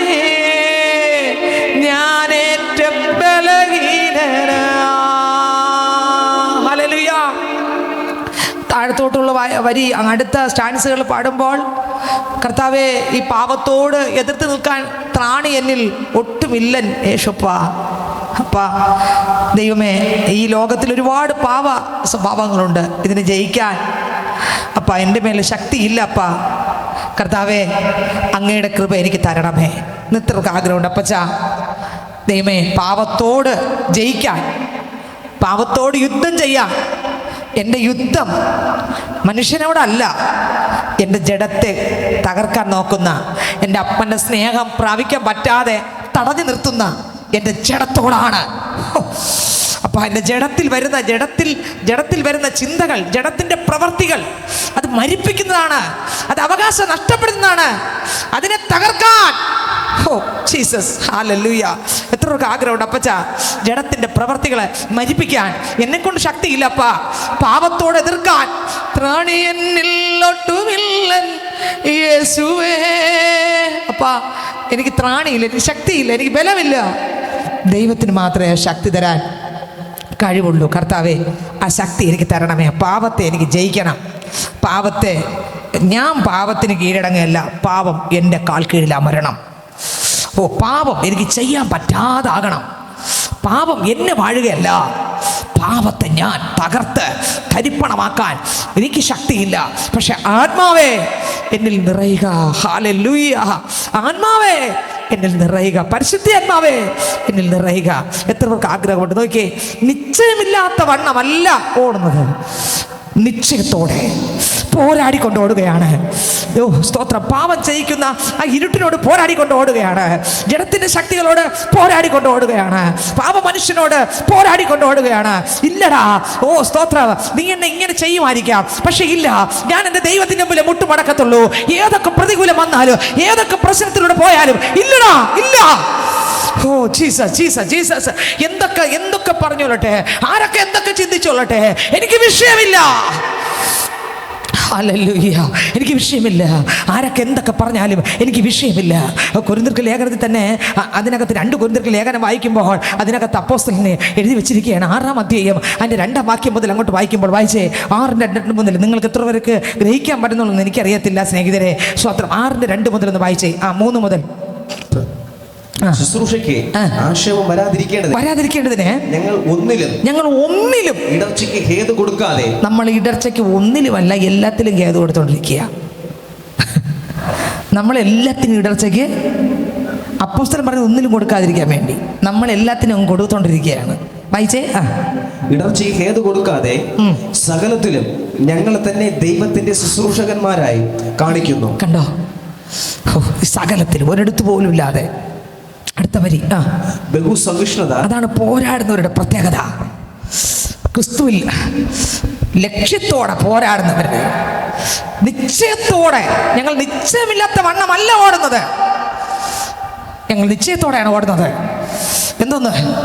കയറി കാണാനല്ല, പിന്നെ അത് പ്രാപിപ്പാൻ, യേശുവിനെ വാങ്ങാൻ, യേശുവിന്റെ സ്വഭാവത്താൽ നിറയാൻ, യേശുവിന്റെ ഭാവത്താൽ നിറയാൻ, ജീവിതത്തിനകത്ത് ഒരു മാറ്റം വരാൻ. ഇത്രയും കാലം എൻ്റെ ജീവിതത്തിനകത്ത് മാറാത്ത ചില സ്വഭാവങ്ങളിൽ നിന്ന് മാറാൻ. ജീസസ്. എത്രയൊക്കെ മനസ്സിലാവുന്ന എനിക്ക് അറിഞ്ഞൂടാ സ്നേഹിതരെ. ഹല്ലേലൂയ. നമ്മൾ കളകളായി മാറരുത്. നല്ല വിത്തിനോടുകൂടെ ശത്രു വിതച്ചൊരു കളയായി, ശത്രു വിതച്ച പാപം നിറഞ്ഞൊരു കളയായി, ആ നല്ലതിനോടുകൂടെ നല്ല പൊക്കമുണ്ട്, നല്ല രീതിയിൽ വളരുന്നുണ്ട്. പക്ഷേ കള എന്തിനു വേണ്ടിയാണ് ദൈവം വെച്ചിരിക്കുന്നത്? കൊയ്ത്തോളം കളയും കൂടെ നല്ലതിൻ്റെ കൂടെ വളരും. പക്ഷെ കൊയ്യുന്നവർ അതിന് തെരഞ്ഞു പിഴും. നല്ലതിനെ തിരഞ്ഞെടുക്കും, ചേർത്തപ്പൻ്റെ അടുത്ത്. ആ കളയെ തിരഞ്ഞു പിഴും. ഞാൻ ചോദിക്കട്ടെ, നമ്മളെ പ്രാർത്ഥന ജീവിതം ഇഷ്ടപ്പെട്ട് ഉറങ്ങിയപ്പോൾ ശത്രു വിതച്ച കളയായിട്ടാണോ നമ്മൾ ഓരോരുത്തരും? എങ്ങനെ അറിയാം കള? ഏറ്റവും പന്ന സ്വഭാവം അതാ കള. പക, വിരോധം, വിദ്വേഷം, വെറുപ്പ്, ഒന്ന് പറഞ്ഞ് എനിക്ക് 2 പറയണമെന്നുള്ള ചിന്ത ഞാൻ പറഞ്ഞേ തീരൂ. താഴ്മയില്ലാത്ത അനുഭവം, ദീർഘക്ഷമയില്ലാത്ത അനുഭവം, കരുണയില്ലാത്ത അനുഭവം. ആരെങ്കിലും എന്തെങ്കിലും ചെയ്താൽ നമുക്ക് അവരോട് അവരെ കീറി ഒട്ടിക്കുന്ന ഒരു സ്വഭാവം. അർത്ഥം സാലിന് കളയാം. അങ്ങനെയെങ്കിൽ അപ്പുറം ഒന്നുമല്ല. അപ്പോൾ ചോദിക്കും, സിസ്റ്ററെ ഞാൻ പള്ളിയിലെല്ലാം ചെയ്യുന്നുണ്ട്, അത് ചെയ്യുന്നുണ്ട്, ഇത് ചെയ്യുന്നുണ്ട്, അപ്പുറത്ത് ചെയ്യുന്നുണ്ട്, ഇപ്പുറത്ത്, രക്ഷപ്പെടില്ല. ഇല്ല, കാരണം ഇതല്ല കർത്താവ് നോക്കുന്നത്. നല്ല വിത്തിട്ടിട്ട് എങ്ങനെ കള വന്നു കണ്ടോ? ഞാൻ ചോദിക്കട്ടെ സ്നേഹിതരെ, നമ്മൾ എന്തിനാണ് കള പോലെ ജീവിക്കുന്നത്? വേണ്ട, അത് ദൂതന്മാർ ഇറങ്ങി പിഴുത് തീക്കകത്തിട്ട് മുമ്പ് ക്രിസ്തുവിലൊന്ന് വളരാൻ, അതിനെന്ത് വിലയും കൊടുക്കാൻ, എന്ത് വിലയും കൊടുക്കാൻ. അതാ പറഞ്ഞേ പോരാടണം, അതാ പറഞ്ഞേ വില കൊടുക്കണം, അതാ പറഞ്ഞേ പൈസ കൊടുക്കണം എന്നല്ല അർത്ഥം, വില കൊടുക്കണം. അതിൻ്റെ അർത്ഥം എന്താ? മുട്ടുമടക്കണം, പ്രാർത്ഥിക്കണം, ദൈവത്തിന് പ്രാപിക്കണം, ക്രിസ്തു നിറയുന്നത് വരെ വീണ് കിടക്കണം, ക്രിസ്തുവിന് നിറയാൻ വിട്ടുകൊടുക്കണം. എൻ്റെ സ്വഭാവം ഏറ്റവും മാറും, നിങ്ങളുടെ സ്വഭാവം ഏറ്റവും മാറും. ഞാൻ 100% പറയുന്നു. തലമുടി നാരിഴ മുതൽ നഖത്തിൻ്റെ അഹംഭാരം മാറും. ജീസസ് ഈ മാറ്റം പ്രസംഗിച്ചുകൊണ്ട് മാറത്തില്ല, പ്രസംഗം കേട്ടത് കൊണ്ട് മാറത്തില്ല. പ്രസംഗിക്കുന്ന വചനം, കർത്താവിൻ്റെ സത്യവചനം, കെടാത്ത ബീജം അകത്ത്, ജീവിപ്പിക്കുന്ന വിത്ത് അകത്ത് വീണ് അത് വളരണം. ഹല്ലേലൂയ. അങ്ങനെ വളരുമ്പോഴാണ്, ഓ ജീസസ്, ആമേൻ. അത് വളർന്നില്ലെങ്കിൽ സ്നേഹിതരെ, എന്തൊക്കെ ചെയ്യുന്നു പറഞ്ഞാലും, നീ എത്ര ഓടിയെന്ന് പറഞ്ഞാലും, എന്തെല്ലാം നേടിയെന്ന് പറഞ്ഞാലും വെറുതെ ഇതൊന്നും, അതെല്ലാം കളയുന്ന കൂട്ടത്തേ ഉള്ളൂ, അവിടെ ഒന്നുമില്ല. സ്തോത്രം. അടുത്ത വാക്യം വായിക്കുമ്പോൾ വായിച്ചേ, കൊരിന്ത്യർക്ക് ലേഖനം അടുത്ത വാക്യം വായിച്ചേ. ബഹുസഹിഷ്ണുത, കഷ്ടം, കഷ്ടം, ബുദ്ധിമുട്ട്, ബുദ്ധിമുട്ട്, സങ്കടം, സങ്കടം, തല്ല്, തല്ല്, തടവ്, തടവ്, കലഹം, കലഹം, അധ്വാനം. നിങ്ങൾ ചോദിക്കൂലേ, ചിലർ ചോദിക്കൂലേ, അവിടെ പള്ളിക്കാരല്ലേ അവര്, പിന്നെ എന്താ ആ വീട്ടിൽ കഷ്ടത? അപ്പൊ എന്തെങ്കിലും കൊടും പാപം ചെയ്തു കാണും. നമ്മളിങ്ങനെയല്ലേ ചിന്തിക്കുന്നത്? ഒരു ദൈവ പൈതൻ്റെ വീട്ടിൽ കഷ്ടപ്പെടുമെന്ന് നമ്മൾ പറയുന്നത് എന്തോന്നാണ്? പറ, എന്തോ ഭയങ്കര കൊടും പാപം ചെയ്തിട്ട് തന്നെ ഇത് വന്നേ, എന്തോ കള്ളത്തരം കാണിച്ചു പറയൂലേ? ഈ അപ്പോസ്തലൻ ഏത് കള്ളത്തരം കാണിച്ചിട്ടാണ് ഇത് വന്നേ? അപ്പം നമ്മൾ പറഞ്ഞതൊക്കെ ആരെങ്കിലും കുറിച്ച് പറഞ്ഞിട്ടുണ്ടെങ്കിൽ എന്തുമാത്രം തെറ്റാണ് സംസാരിച്ചെന്ന് നോക്കിയേ. സ്വന്തം നമ്മൾ അവരെ കുറിച്ച് പലരെയും കുറിച്ച് പറഞ്ഞിട്ടുണ്ടെങ്കിൽ നീ ഇങ്ങനെ ചെയ്തത് കൊണ്ടാണ് നിനക്കിങ്ങനെ വന്നത് എന്ന് പറഞ്ഞിട്ടുണ്ടെങ്കിൽ അവിടെയെല്ലാം നമ്മുടെ ജീവിതത്തിനകത്തുന്ന കുറവാണ്. വായിച്ചേ. അധ്വാനം, ഉറക്കളിപ്പ്, പട്ടിണി, നിർമ്മലത, പരിജ്ഞാനം, ദീർഘക്ഷമ. നമുക്ക് പട്ടിണിയെന്ന് നമ്മൾ പറയും, ശാപം എന്ന് പറയൂലേ. ഇവിടെ എന്താണ് ഈ അപ്പോസ്തലൻ ഇത് വന്നത്? അയാൾക്ക് ശാപം വന്നതാണോ? ഇതൊക്കെ ഇട്ടു ഇയാളെ പഠിപ്പിക്കാൻ ദൈവം. വിശന്ന് കിടന്നപ്പോഴും ശരീരത്തെ നോക്കി പറയും, വയറിനെ നോക്കി അപ്പോസ്തലൻ പറയും, വയറേ നീ അല്പം വിശക്കുന്നില്ലേ, പക്ഷെ നിന്റെ വിശപ്പ് കൊണ്ടൊന്നും ഞാൻ പാപം ചെയ്യാൻ പോകത്തില്ലടാ. നിനക്ക് മനസ്സിലായോ? നീ എന്നെ വിശപ്പിച്ചു അല്ലേ? എനിക്ക് ഭക്ഷണം കിട്ടിയില്ല, ഭക്ഷണം കഴിച്ചില്ല, നല്ല വിശപ്പുണ്ട്, ഒന്നുമില്ല, ശരീരം തളർന്നിരിക്കുകയാണ്. പാപം ചെയ്യിക്കാൻ സാത്താൻ യേശുവിൻ്റെ അടുക്കൽ വന്നതുപോലെ അപ്പോസ്തലൻ പറഞ്ഞു കാണും, എടാ നീ ഇന്നത് ചെയ്ത് എനിക്ക് ഭക്ഷണം കഴിക്കാം, പക്ഷെ ജഡത്തെ, വിശപ്പിൻ്റെ ശക്തിയെ ആത്മാവിൽ കീഴടക്കി. നിങ്ങൾക്ക് വെളിപ്പെട്ടില്ലേ? ഹല്ലേലൂയ. കണ്ടോ? നമ്മളാണെങ്കിൽ പറയും പള്ളിക്ക് വേണ്ടി ഇറങ്ങിയതാ, വിശപ്പ് സഹിച്ച് വയ്യ, ആണല്ലോ. പക്ഷെ അപ്പോസ്തലൻ എന്താ പറഞ്ഞേ? ജഡത്തിൽ വിശപ്പ് വന്നപ്പോൾ ആ വിശപ്പിനെ അടക്കാൻ ദൈവാത്മാവിൽ ആശ്രയിച്ചു, അവിടെ പാപം ചെയ്തില്ല. നിങ്ങൾക്ക് മനസ്സിലായോ സ്നേഹിതരെ?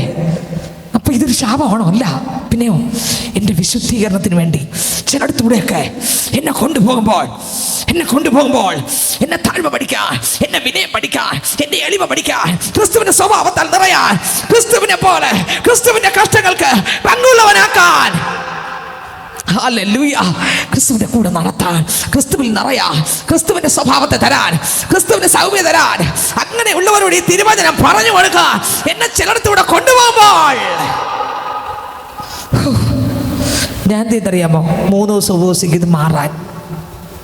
നമ്മളൊക്കെ അങ്ങനെയാണ്. പക്ഷെ ഞാൻ ചോദിക്കട്ടെ, അപ്പോസ്തലൻ നീ എന്താ ഉപവസിക്കാത്ത? അയാൾ പറയും, ക്രിസ്തുയേശുവിന്റെ കഷ്ടങ്ങൾക്ക് കൂട്ടുള്ളവൻ പങ്കാളി ആകുന്തോറും ഞാൻ സന്തോഷിക്കുന്നു, കാരണം ഈ പങ്ക് വരുമ്പോൾ എന്റെ ജഡം മരിച്ചുകൊണ്ടിരിക്കുന്നു. ചൂടമാന റീബാലധര സക്കമാന റാന്തോരോദോരോ ഷേക്കമാന. എൻ്റെ ജഡം മരിക്കുകയാണ്, എൻ്റെ ആത്മാവിൽ നിറഞ്ഞുകൊണ്ടിരിക്കുകയാണ്. മാത്രമല്ല അവിടെയെല്ലാം ക്രിസ്തുവിന്റെ സാന്നിധ്യം ഞാൻ നിറഞ്ഞുകൊണ്ടിരിക്കുകയാണ്. ക്രിസ്തുവിന്റെ ശക്തി നിറഞ്ഞുകൊണ്ടിരിക്കുന്നു. മാത്രമല്ല പിശാച് ലജ്ജിച്ചുകൊണ്ടിരിക്കുന്നു. അവൻ തല താഴ്ത്തിക്കൊണ്ടിരിക്കുന്നു. അവൻ നാണം കെട്ടുകൊണ്ടിരിക്കുന്നു. അവൻ അകന്നുകൊണ്ടിരിക്കുന്നു. ക്രിസ്തു എന്നെ നിറഞ്ഞുകൊണ്ടിരിക്കുന്നു. ക്രിസ്തുവിൻ്റെ അടുത്ത് നിൽക്കുന്നു. ക്രിസ്തു എനിക്ക് ആശ്വാസം തന്നുകൊണ്ടിരിക്കുന്നു.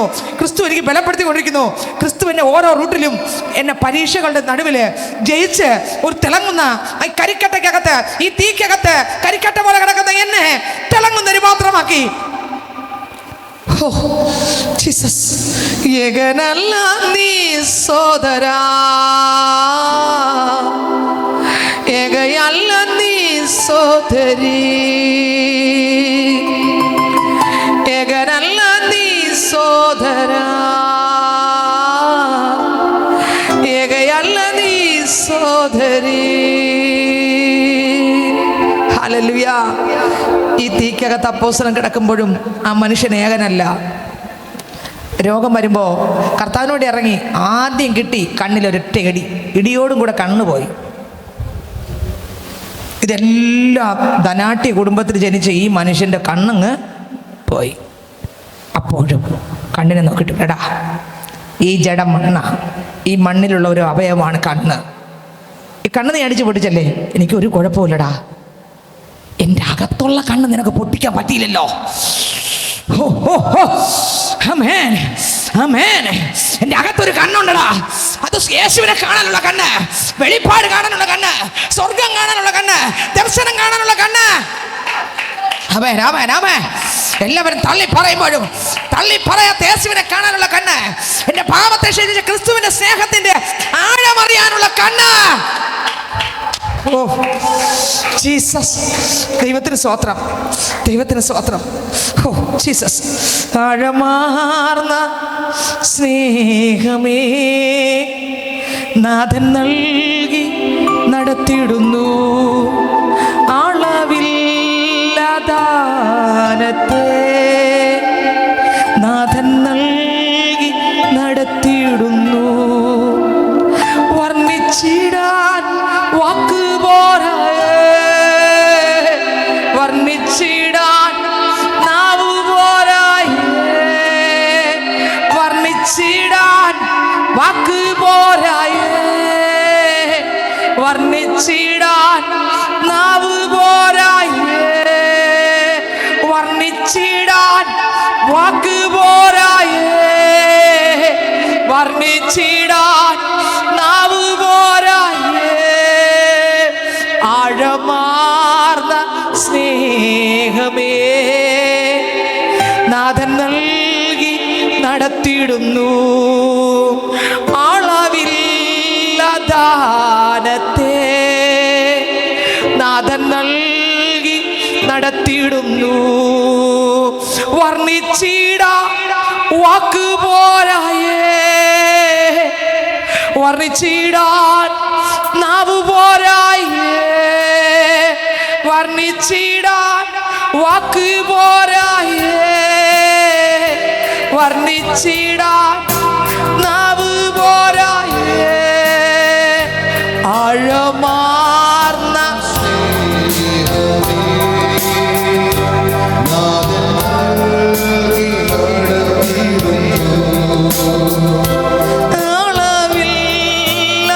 അളവില്ലാദാനത്തെ നാഥൻ നൽകി നടത്തിയിടുന്നു. ഹല്ലേലൂയ. ആ പാട്ട് മൊത്തം പാടുമ്പോൾ ആഴമായ വരികളാണ്. എൻ്റെ കണ്ണിൽ കേട്ടതല്ല, എൻ്റെ കാതിൽ കേട്ടതെല്ലാം എൻ്റെ കണ്ണ് കണ്ടിടുന്നു. പുകഴുവാനൊന്നുമില്ലേ മഹത്വം എൻ്റെ യേശുവിനെ. എൻ്റെ കാതിൽ കേട്ടതെല്ലാം എൻ്റെ കണ്ണ് കണ്ടിടുന്നു. പുകഴുവാനൊന്നുമില്ലേ മഹത്വം എന്നെ യേശുവിനെ.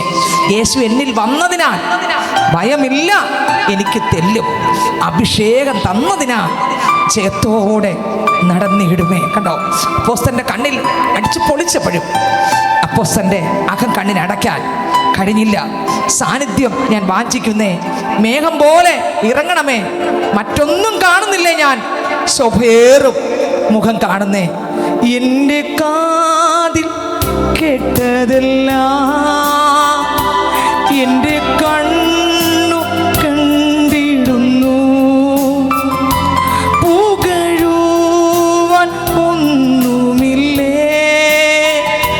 മഹത്വം യേശുവിനെ വർണ്ണിച്ചിടാൻ വാക്ക് പോരായേ, വർണ്ണിച്ചിടാൻ നാവ് പോരായേ, വർണ്ണിച്ചിടാൻ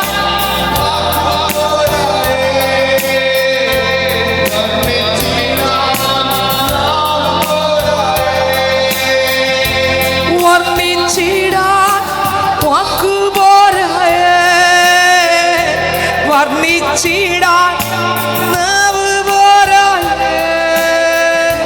സാന്നിധ്യം ഞാൻ വാഞ്ചിക്കുന്നേ, മേഘം പോലെ ഇറങ്ങണമേ. മറ്റൊന്നും കാണുന്നില്ലേ ഞാൻ, ശോഭയേർ മുഖം കാണുന്നേ. വർണ്ണിച്ചിടാൻ വാക്ക് പോരായേ, വർണ്ണിച്ചിടാൻ നാവ് പോരായേ, വർണ്ണിച്ചിടാൻ ഓ കൃപ,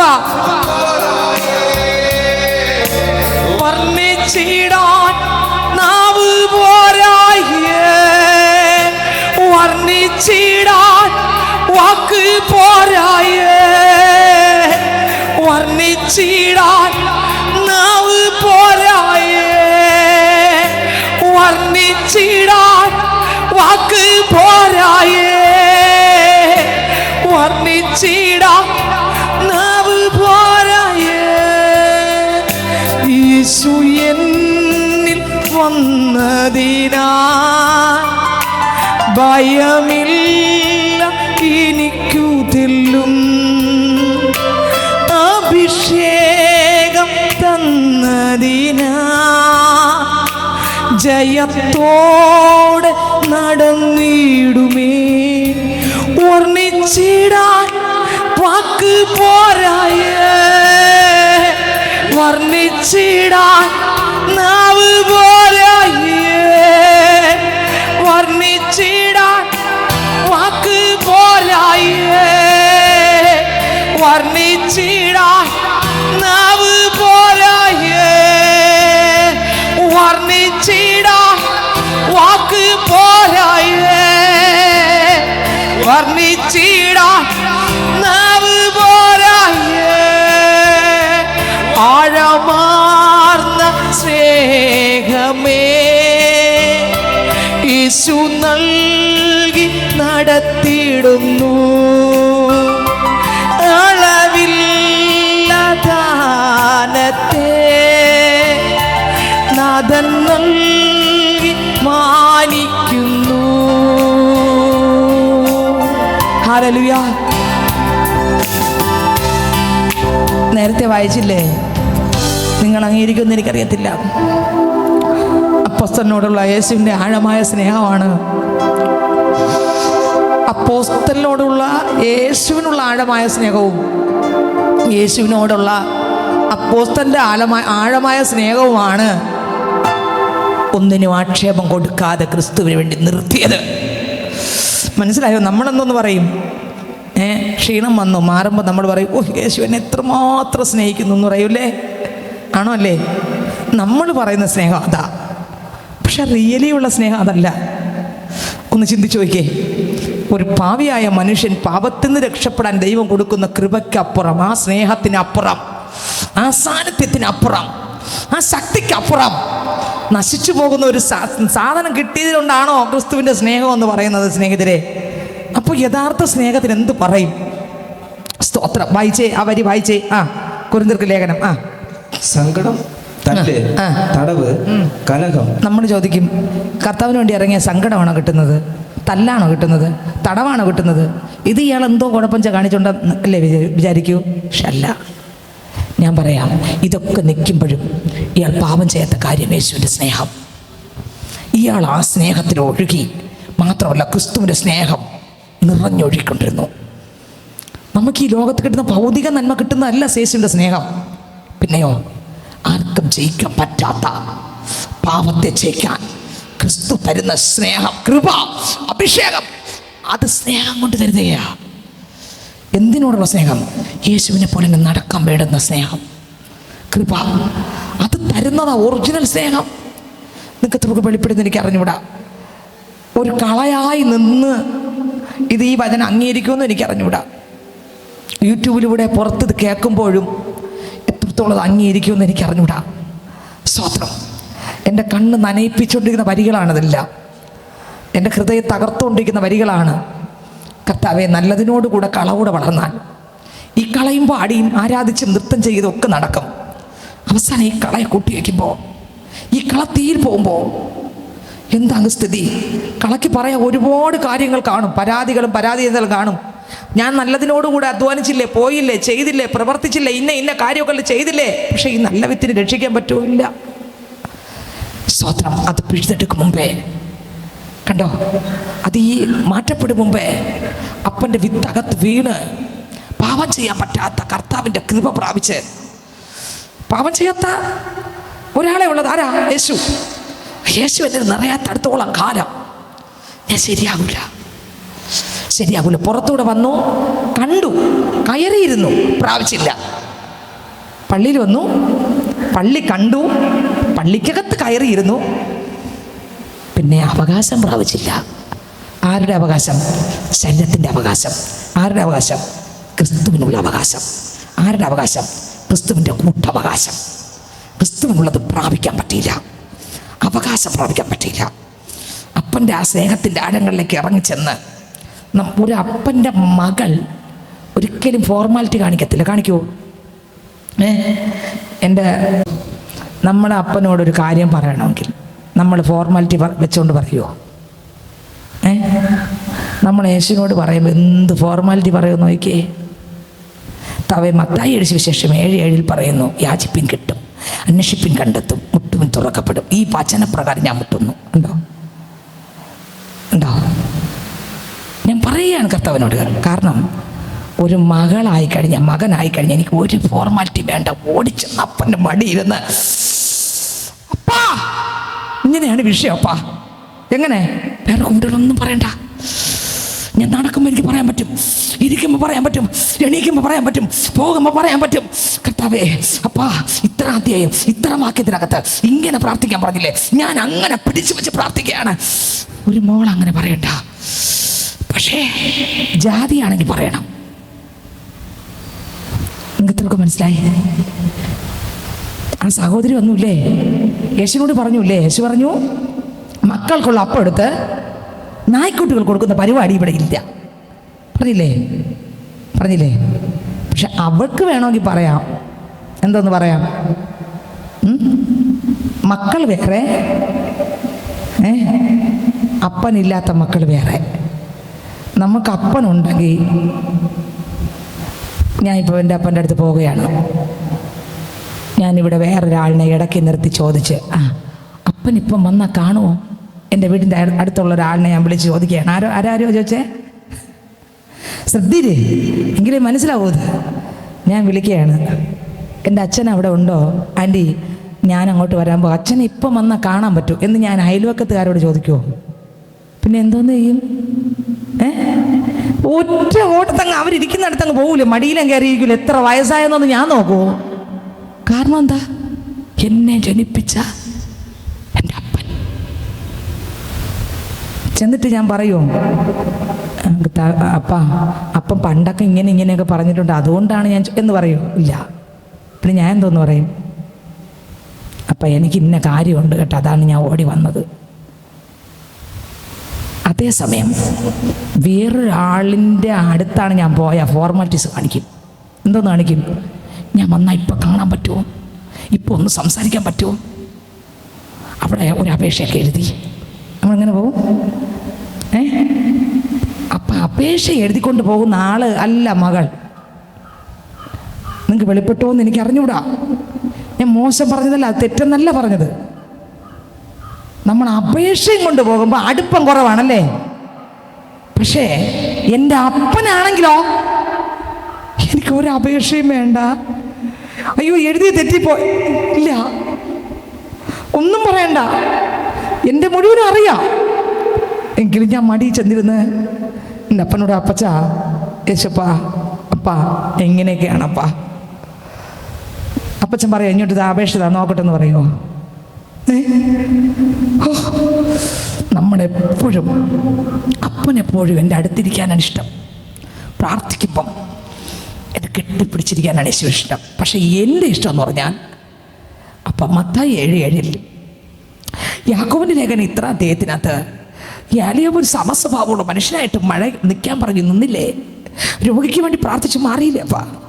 അങ്ങനെയാണെങ്കിൽ ഞാൻ ഈ വചനം വെച്ച് പ്രാർത്ഥിക്കും. അങ്ങനെ പറയുമ്പോൾ അപ്പ പറയും ഞാൻ എങ്ങനെ നിന്നെ കെട്ടിപ്പിടിച്ചിരിക്കും?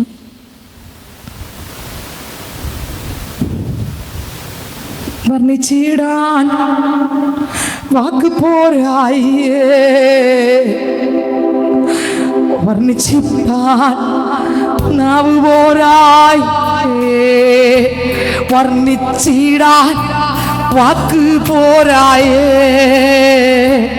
വർണ്ണിച്ചിടാൻ നാവ് പോരായേ, വർണ്ണിച്ചിടാൻ വാക്ക് പോരായേ, വർണ്ണിച്ചിടാൻ നാവ് പോരായേ, വർണ്ണിച്ചിടാൻ വാക്ക് പോരായേ, വർണ്ണിച്ചിടാൻ നാവ് പോരായേ. ഹല്ലേലൂയ. യേശുവിൻ്റെ കല്ലറയ്ക്കകത്ത് കല്ലറയുടെ അടുക്കൽ ഒരുപാട് പേര് വന്നു. ഒരുപാട് പേര് യേശുവിൻ്റെ കല്ലറയുടെ അടുത്ത് വന്നു. മറിയം വന്നു. വന്നവരെല്ലാം വന്നു, എത്തി നോക്കി, അല്ലാതെ ഡോറ് തുറന്നിരിക്കുന്ന കണ്ടില്ല, ഡോർ അടഞ്ഞിരിക്കുന്ന കണ്ടു, പോയി. വന്നു, ഡോറ് തുറന്നിരിക്കുന്നു, യേശുവിനെ കണ്ടില്ല, പോയി. എന്നാൽ മറിയ പോകാൻ വന്നവളല്ല, കൊണ്ടുപോകാൻ വന്നതാ. അവൾക്ക് ഫോർമാലിറ്റി ഇല്ല, അവൾക്ക് വേറെ ഒന്നുമില്ല, അവൾക്ക് വേറെ ഒന്നുമില്ല. അവളെ പ്രകൃതം അറിഞ്ഞ എൻ്റെ ദൈവം കർത്താവിനെ അറിയാം, അവൾ എന്നെ കൊണ്ട് പോകുന്ന അറിയാം. അറിഞ്ഞിട്ട് അവളുടെ അടുക്കൽ ഇറങ്ങിയിട്ട് പറഞ്ഞു മറിയേ. മറിയയുടെ പ്രകൃതം അറിയാം യേശുവിനെ. ഇവള് ഇതെല്ലാരും പോയിട്ടും ഇവള് പോയിട്ടില്ല. ഇവൾ പോകത്തില്ല, എന്നെയും കൊണ്ടേ ഇവള് പോകും. അവിടെ വേറെ വല്ലതും പറഞ്ഞു ഇല്ല. അതാണ് മകൾ.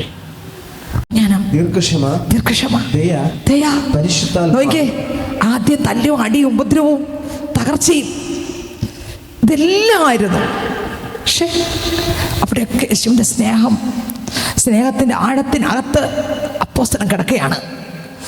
അപ്പോൾ ഈ സമയത്തെല്ലാം യെശയ്യാവിൻ്റെ പുസ്തകം വായിക്കുമ്പോൾ അതിനകത്ത് ഒരു വാക്യമുണ്ട്, നമുക്ക് എടുക്കാമോ? യെശയ്യാവിൻ്റെ പുസ്തകം, അതിൻ്റെ എൻ്റെ ഓർമ്മ ശരിക്കും 40-ാം അധ്യായം വായിക്കുമ്പോൾ അതിനകത്ത് എഴുതിയിരിക്കുന്ന യെശയ്യാവിൻ്റെ പുസ്തകം അതിൻ്റെ 40-ാം അധ്യായം വായിക്കുമ്പോൾ സ്തോത്രം 40-ന്റെ 11-ാം വാക്യം വായിക്കുമ്പോൾ ഒരു ഇടയനെ പോലെ അവൻ തന്റെ ആട്ടിൻകൂട്ടത്തെ മേയ്ക്കുകയും ബാക്കിയുള്ള എല്ലാവരും മേയ്ക്കുകയും കുഞ്ഞാടുകളെ ഭുജത്തിൽ എടുത്ത് യേശുപ്പൻ ഈ വേദനയുടെ നടുവിൽ അപ്പോസ്തലനെ എടുത്തു.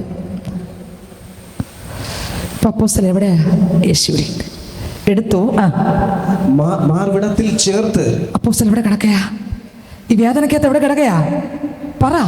മാർവിടത്തിൽ. ആരുടെ മാർവിടത്തിൽ? ദൈവത്തിൻ്റെ. എന്തുകൊണ്ട്? ഈ പ്രശ്നം അപ്പോസ്തലൻ കഴിവുകൊണ്ട് ജയിച്ചതല്ല. ആ മാർവിടത്തിൽ കിടന്നപ്പോൾ ക്രിസ്തുവിൻ്റെ കൃപ ഇറങ്ങി. ക്രിസ്തു അങ്ങ് ചെയ്തു, ക്രിസ്തു അങ്ങ് ജയിച്ചു, ക്രിസ്തു അങ്ങ് വിട്ടുകൊടുത്തു.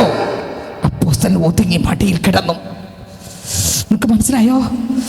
നമുക്ക് ഈ പ്രശ്നം വരുമ്പോൾ നമ്മൾ പറയും എന്തോ കുഴപ്പം പറ്റിയെന്നേ പറയും. ഇനി വായിച്ചേ കൊരിന്ത്യർക്ക് ലേഖനം. പരിശുദ്ധാത്മാവ്, നിർവ്യാജ സ്നേഹം, സത്യവചനം, ദൈവശക്തി എന്നിവയിലും ഇടത്തും വലത്തും നീതിയുടെ ആയുധങ്ങൾ ധരിച്ചുകൊണ്ടും നോക്കിയേ, മാനം വന്നു, അപമാനം വന്നു, അടുത്ത് ദുഷ്കീർത്തി വന്നു, സൽകീർത്തി വന്നു, അടുത്ത് അനുഭവിച്ചു. ചതിയന്മാരായിരുന്നിട്ടും സത്യവാന്മാർ ആരും അറിയാത്തവരെന്നിട്ടും ചതിയന്മാരെന്നിട്ടും സത്യവാന്മാർ, ആരും അറിയാത്തവരെന്നിട്ടും എല്ലാവരും അറിയുന്നവർ, അടുത്ത് എല്ലാവരും നല്ലവണ്ണം അറിയുന്നവർ. അടുത്ത മരിക്കുന്നവർ എന്നിട്ടും കണ്ടോ, മരിക്കുന്നവർ എന്നിട്ടും ഞങ്ങൾ ജീവിക്കുന്നു. ഇതാ അവിടെ എവിടെ മരിച്ചു എന്ന് പറഞ്ഞിട്ടിട്ട് പോയില്ലേ, പക്ഷെ ഇതാ ഞങ്ങൾ ജീവിക്കുന്നു. അടുത്ത് ശിക്ഷിക്കപ്പെടുന്നവരെ രക്ഷിക്കപ്പെടുന്നവരെ ശിക്ഷിക്കപ്പെടുന്നവരെ നിന്നിട്ടും കൊല്ലപ്പെടാത്തവർ ദുഃഖിതരെങ്കിലും എപ്പോഴും സന്തോഷിക്കുന്നവർ. അടുത്ത ദുഃഖിതരെങ്കിലും എപ്പോഴും സന്തോഷിക്കുന്നവർ. അടുത്ത ദരിദ്രരെങ്കിലും പലരെയും സമ്പന്നരാക്കുന്നവർ. ഒന്നുമില്ല എങ്കിലും എല്ലാം കൈവശമുള്ളവരായി തന്നെ. അടുത്തവർ നോക്കിയേ, അല്ലയോ കൊരിന്ത്യരെ, നോക്കിയേ, ഭയങ്കര പ്രശ്നത്തിലൂടെയാണ് ആര് പോകുന്നത്? അപ്പോസ്തലൻ പോകുന്നത്. വിരൽ ചൂണ്ടിട്ട് പറയാം, അല്ലയോ കൊരിന്ത്യരെ. അടുത്ത വരി, ഞങ്ങളുടെ വായ് നിങ്ങളോട് തുറന്നിരിക്കുന്നു. അടുത്ത് ഞങ്ങളുടെ ഹൃദയം വിശാലമാകുന്നു. നിങ്ങളുടെ ഉള്ളിൽ നിങ്ങൾക്ക് ഇടുക്കമില്ല, നിങ്ങളുടെ ഹൃദയങ്ങളിൽ അത്ര ഇടുക്കമുള്ളത്. നോക്കിയേ, അപ്പോസ്തലൻ പറയുകയാണ്, എടാ എന്നെ തകർക്കാൻ ഒരു ശക്തിക്കും കഴിയത്തില്ല. കാരണം എന്നെ തകർക്കാൻ പറ്റാതിരിക്കാനുള്ള ശക്തി ദൈവം ഓരോ സെക്കൻഡും എൻ്റെ മേൽ പകർന്നുകൊണ്ടിരിക്കുന്നുണ്ട്. എൻ്റെ ജഡത്തിനകത്ത് കഷ്ടതയുണ്ട്, ജഡത്തിനകത്ത് ബലഹീനതയുണ്ട്, നിന്ദയുണ്ട്, ദുഷിയുണ്ട്, രോഗമുണ്ട്, പ്രശ്നമുണ്ട്, കല്ലേറുണ്ട്, പട്ടിണിയുണ്ട്, പൈതാകമുണ്ട്, തടവറയുണ്ട്, പ്രതിസന്ധി ഉണ്ട്, പ്രതികൂലമുണ്ട്. ജഡശക്തികളെ നിനക്ക് എൻ്റെ അകത്തെ മനുഷ്യനെ, എൻ്റെ ക്രിസ്തുവിനെ, എന്നിൽ നിറഞ്ഞു നിൽക്കുന്ന യേശുവിനെ തകർക്കാൻ, എൻ്റെ വിശ്വാസത്തെ, ക്രിസ്തുവായിട്ടുള്ള സ്നേഹത്തിന്റെ ആഴത്തെ ഒതുക്കാൻ കഴിയത്തില്ല. കൊരിന്ത്യരെ, അപ്പോസ്തലൻ ഓരോ പ്രതിസന്ധി വരുമ്പോഴും അപ്പോസ്തലൻ ഞാൻ ചിന്തിക്കുന്നു തൻ്റെ ശരീരത്തെ നോക്കി കാണും. വിശപ്പല്ലേ, വിശപ്പ് വന്നെന്ന് പറഞ്ഞുകൊണ്ടൊന്നും ഞാൻ പാപം ചെയ്യാൻ പോകുന്നില്ല. നിങ്ങൾക്ക് മനസ്സിലായോ? എന്നെ അവൻ ഉപദ്രവിച്ചെന്ന് പറഞ്ഞുകൊണ്ട് എൻ്റെ ഈ രണ്ട് കൈയും ക്രൂശിക്കപ്പെട്ടിരിക്കുക, അടിക്കാൻ പോകുന്നില്ല. നമ്മളാണെങ്കിലോ ക്രൂശിക്കപ്പെട്ടെന്ന് പറയുകയും ചെയ്യും, സമയമാകുമ്പോൾ അവിടെ നിന്ന് ക്രൂശിൽ നിന്ന് വലിച്ചെടുക്കുകയും ചെയ്യും, രണ്ട് കൊടുക്കുകയും ചെയ്യും, തിരിച്ച് വീണ്ടും ഇവിടെ കൊണ്ടുവയ്ക്കും. അടുത്ത ആവശ്യം വരുമ്പോൾ എന്ത് ചെയ്യും? തിരിച്ചെടുക്കും, 4 കൊടുക്കും, തിരിച്ചു വന്ന് വീണ്ടും ക്രൂശിച്ച് അവിടെ വയ്ക്കും. ആർക്ക് വേണം? ദൈവത്തിന് സ്വാതന്ത്ര്യം. നമ്മളൊക്കെ അങ്ങനെയാണ്. നോക്കിയേ, അടുത്ത വരി, കൊരിന്ത്യർക്ക് ലേഖനം അടുത്ത വരി. ഇതിന് പ്രതിഫലമായി നിങ്ങൾ വിശാലതയുള്ളവരായി ഇരിപ്പീൻ എന്ന് ഞാൻ മക്കളോട് എന്ന പോലെ നിങ്ങളോട് പറയുന്നു. അടുത്ത 7:1 മുതൽ വായിച്ച, പ്രിയമുള്ളവരെ, ഈ വാഗ്ദത്തങ്ങൾ നമുക്കുള്ളത് കൊണ്ട് നാം ജഡത്തിലെയും ആത്മാവിലെയും സകല കന്മഷവും നീക്കി നമ്മെ തന്നെ വെടിപ്പാക്കി ദൈവഭയത്തിൽ വിശുദ്ധിയെ തികച്ചുകൊള്ളുക. എന്താണ് വാഗ്ദത്തം? മുകളിലുണ്ട്. അവിശ്വാസികളോട് ഇണയല്ല പിണ കൂടരുത്. നീതിക്കും അധർമ്മത്തിനും തമ്മിൽ എന്തൊരു ചേർച്ച, വെളിച്ചത്തിന് ഇരുളിനോട് എന്തൊരു കൂട്ടായ്മ. ഇതെല്ലാം നമുക്കറിയാവുന്നതോട് ഞാൻ വിശദീകരിക്കുന്നില്ല. ക്രിസ്തുവിനും ബലിയാലിനും തമ്മിൽ എന്ത് പൊരുത്തം. അല്ല, വിശ്വാസിക്ക് അവിശ്വാസിയുമായി എന്ത് ഓഹരി, ദൈവാലയത്തിന് വിഗ്രഹങ്ങളോട് എന്ത് യോഗ്യത. നാം ജീവനുള്ള, ഞാനും നിങ്ങളും ജീവനുള്ള ദൈവത്തിൻ്റെ ആലയമല്ലോ. എത്ര ആഗ്രഹമുണ്ട്, സന്തോഷമുണ്ട് ഇത് കേൾക്കുമ്പോൾ. ഞാനും നിങ്ങൾ ആരാണ്? ജീവനുള്ള ദൈവത്തിൻ്റെ ആലയം. ആ ആലയത്തിന് എങ്ങനെ പാപം ചെയ്യാൻ പറ്റും? ആ ജീവനകത്ത് കിടക്കുമ്പോൾ അവന് പാപം ചെയ്യാൻ പറ്റത്തില്ല. ആ വിത്തകത്ത് കിടക്കുമ്പോൾ ഓരോ ദിവസവും ഓരോ സെക്കൻഡും ആ വിത്ത് വളർന്നുകൊണ്ടിരിക്കും. പാപ മനുഷ്യൻ തകർന്നുകൊണ്ടിരിക്കും. ക്രിസ്തുവിന്റെ വിത്ത് വളർന്ന് അത് വലിയൊരു മരമായി. ആമേൻ. ഓരോ സെക്കൻഡും ആത്മാവിൽ നിറഞ്ഞ് പാപത്തെ കീഴ്പ്പെടുത്തി, ആ ജഡ മനുഷ്യനെ കീഴ്പ്പെടുത്തി, ആമേൻ, ആത്മാവിൽ വളർന്നുകൊണ്ടിരിക്കും, പുതുക്കം പ്രാപിച്ചുകൊണ്ടിരിക്കും. ഹല്ലേലൂയ. അടുത്ത വാക്യം വായിക്കുമ്പോൾ അതിനകത്ത് എഴുതിയിരിക്കുന്നു, ഞാൻ അവരിൽ വസിക്കുകയും അവരുടെ ഇടയിൽ നടക്കുകയും ചെയ്യും. 1, അവർക്ക് ജീവനുള്ളത് കൊണ്ട് ഞാൻ അവരിൽ വസിക്കും. 2, അവരുടെ ഇടയിൽ നടക്കും. 3, ഞാൻ അവർക്ക് ദൈവമായും അവർ എനിക്ക് ജനമായി ഇരിക്കും. നോക്കി, അതുകൊണ്ട് ദൈവം അരുളി ചെയ്യുന്നുവല്ലോ, അതുകൊണ്ട് അവരുടെ നടുവിൽ നിന്ന് പുറപ്പെട്ട് വേർപെട്ടിരിപ്പിൻ. എന്നാൽ കർത്താവ് അരുളി ചെയ്യുന്നു, ഏതിൻ്റെ നടുവിൽ? പാപത്തിൻ്റെ നടുവിൽ നിന്ന് വേർപെട്ടിരിപ്പീൻ. എന്നാൽ ഞാൻ നിങ്ങളെ കൈക്കൊണ്ട് നിങ്ങൾക്ക് പിതാവും നിങ്ങൾ എനിക്ക് പുത്രന്മാരും പുത്രിമാരും ആയിരിക്കും എന്ന് സർവശക്തനായ കർത്താവ് അരുളി ചെയ്യുന്നു. മക്കളെ, ഈ വാഗ്ദത്തം, ഏത് വാഗ്ദത്തം? ഇപ്പം വായിച്ച വാഗ്ദത്തം. കർത്താവ് പറഞ്ഞില്ലേ, ഞാൻ അവരിൽ വസിക്കും, അവരുടെ ഇടയിൽ നടക്കും, ഞാൻ അവർക്ക് ദൈവം, അവർ എനിക്ക് ജനവുമാകും. സ്തോത്രം. ഞാൻ നിങ്ങളെ കൈക്കൊണ്ട് നിങ്ങൾക്ക് പിതാവും നിങ്ങൾ എനിക്ക് പുത്രന്മാരും പുത്രിമാരും ആയിത്തീരും എന്ന് സർവശക്തനായ കർത്താവ് അരുളി ചെയ്യുന്നു.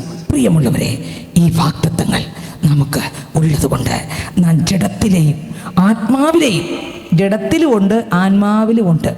ആത്മാവിലെയും സകല കന്മഷവും നീക്കി നമ്മെ തന്നെ വെടിപ്പാക്കി, നമ്മെ തന്നെ ഓരോ സെക്കൻഡും ക്രിസ്തുവിൻ്റെ രക്തത്താൽ, ആത്മാവിനാൽ, വചനത്താൽ വെടിപ്പാക്കി, ആത്മാവിൽ നിറഞ്ഞ്.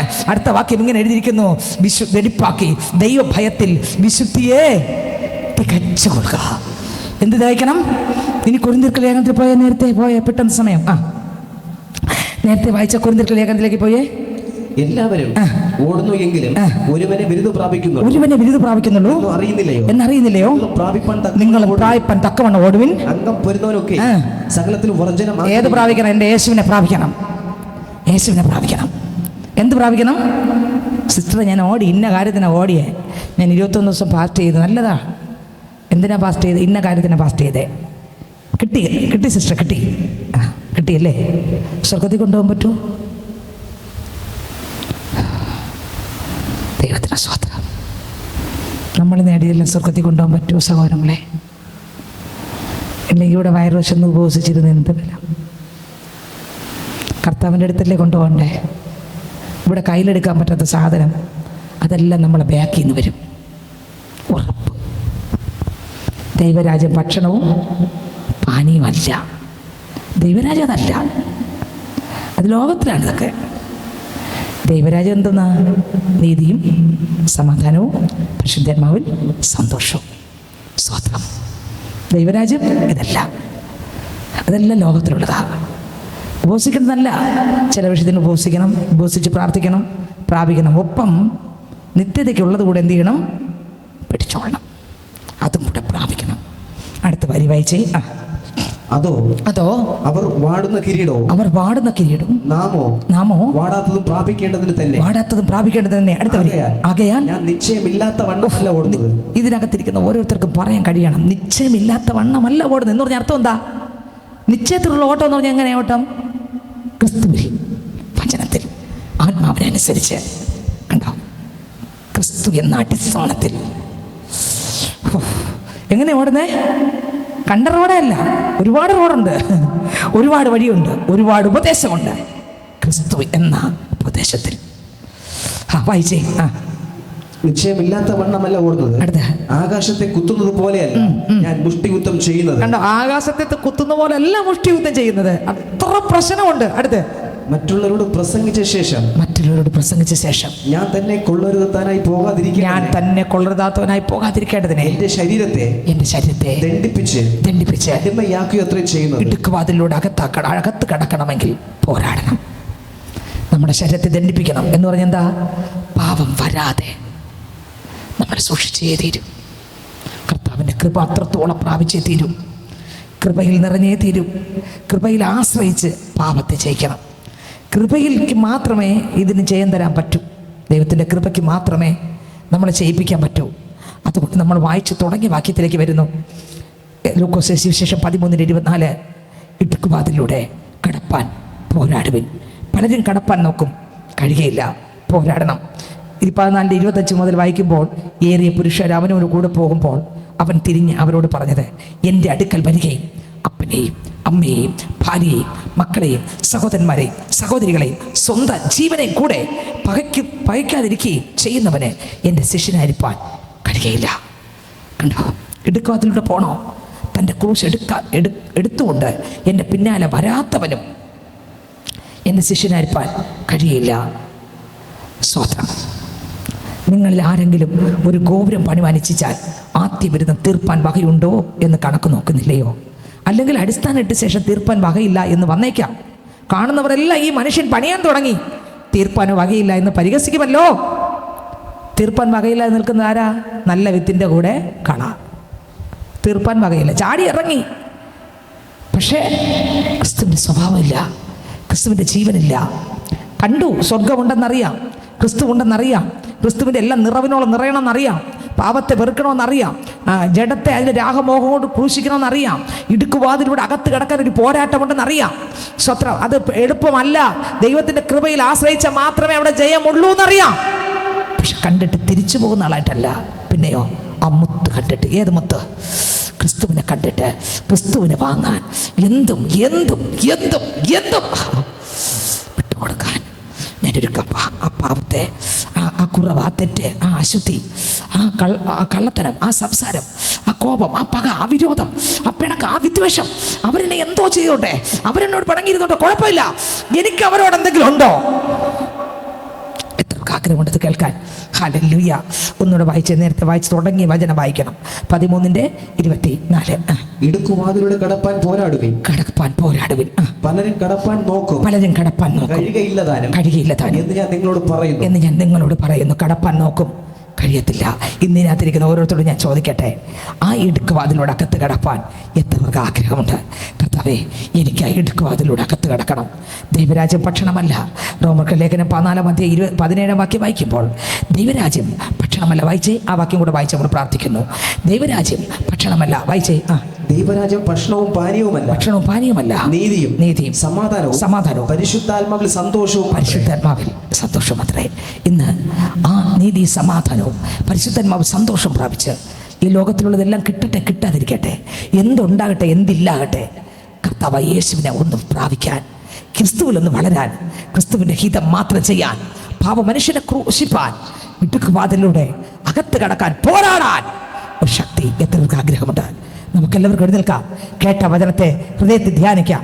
ആ കർത്താവിനോട് പറയാം, അപ്പച്ച, അതെ അപ്പ, എനിക്കെൻ്റെ അപ്പനെ വേണം, എനിക്കെൻ്റെ അപ്പനെ വേണം. കർത്താവേ, എൻ്റെ അപ്പൻ എനിക്ക് വേണം. കണ്ണുകൾ അടച്ചാട്ടെ. ആ ദൈവസന്നിധിയിലേക്ക് നമുക്ക് അടുത്ത് വരാം. ഹല്ലേലൂയ. യേശുവിനോട് നമുക്ക് പറയാം, അപ്പാ, ഹല്ലേലൂയ, ഹല്ലേലൂയ, ഹല്ലേലൂയ. ഹല്ലേലൂയ. അപ്പൻ്റെ കൃപ വേണം. തന്നെ ത്യജിക്കാൻ, നാൾ തോറും തൻ്റെ ക്രൂശ് എടുക്കാൻ, സ്വയങ്ങളെ ഉടക്കാൻ, എല്ലാത്തിനേക്കാൾ അധികമായി യേശുവിനെ സ്നേഹിപ്പാൻ, മറ്റെല്ലാത്തിനേക്കാൾ അധികമായി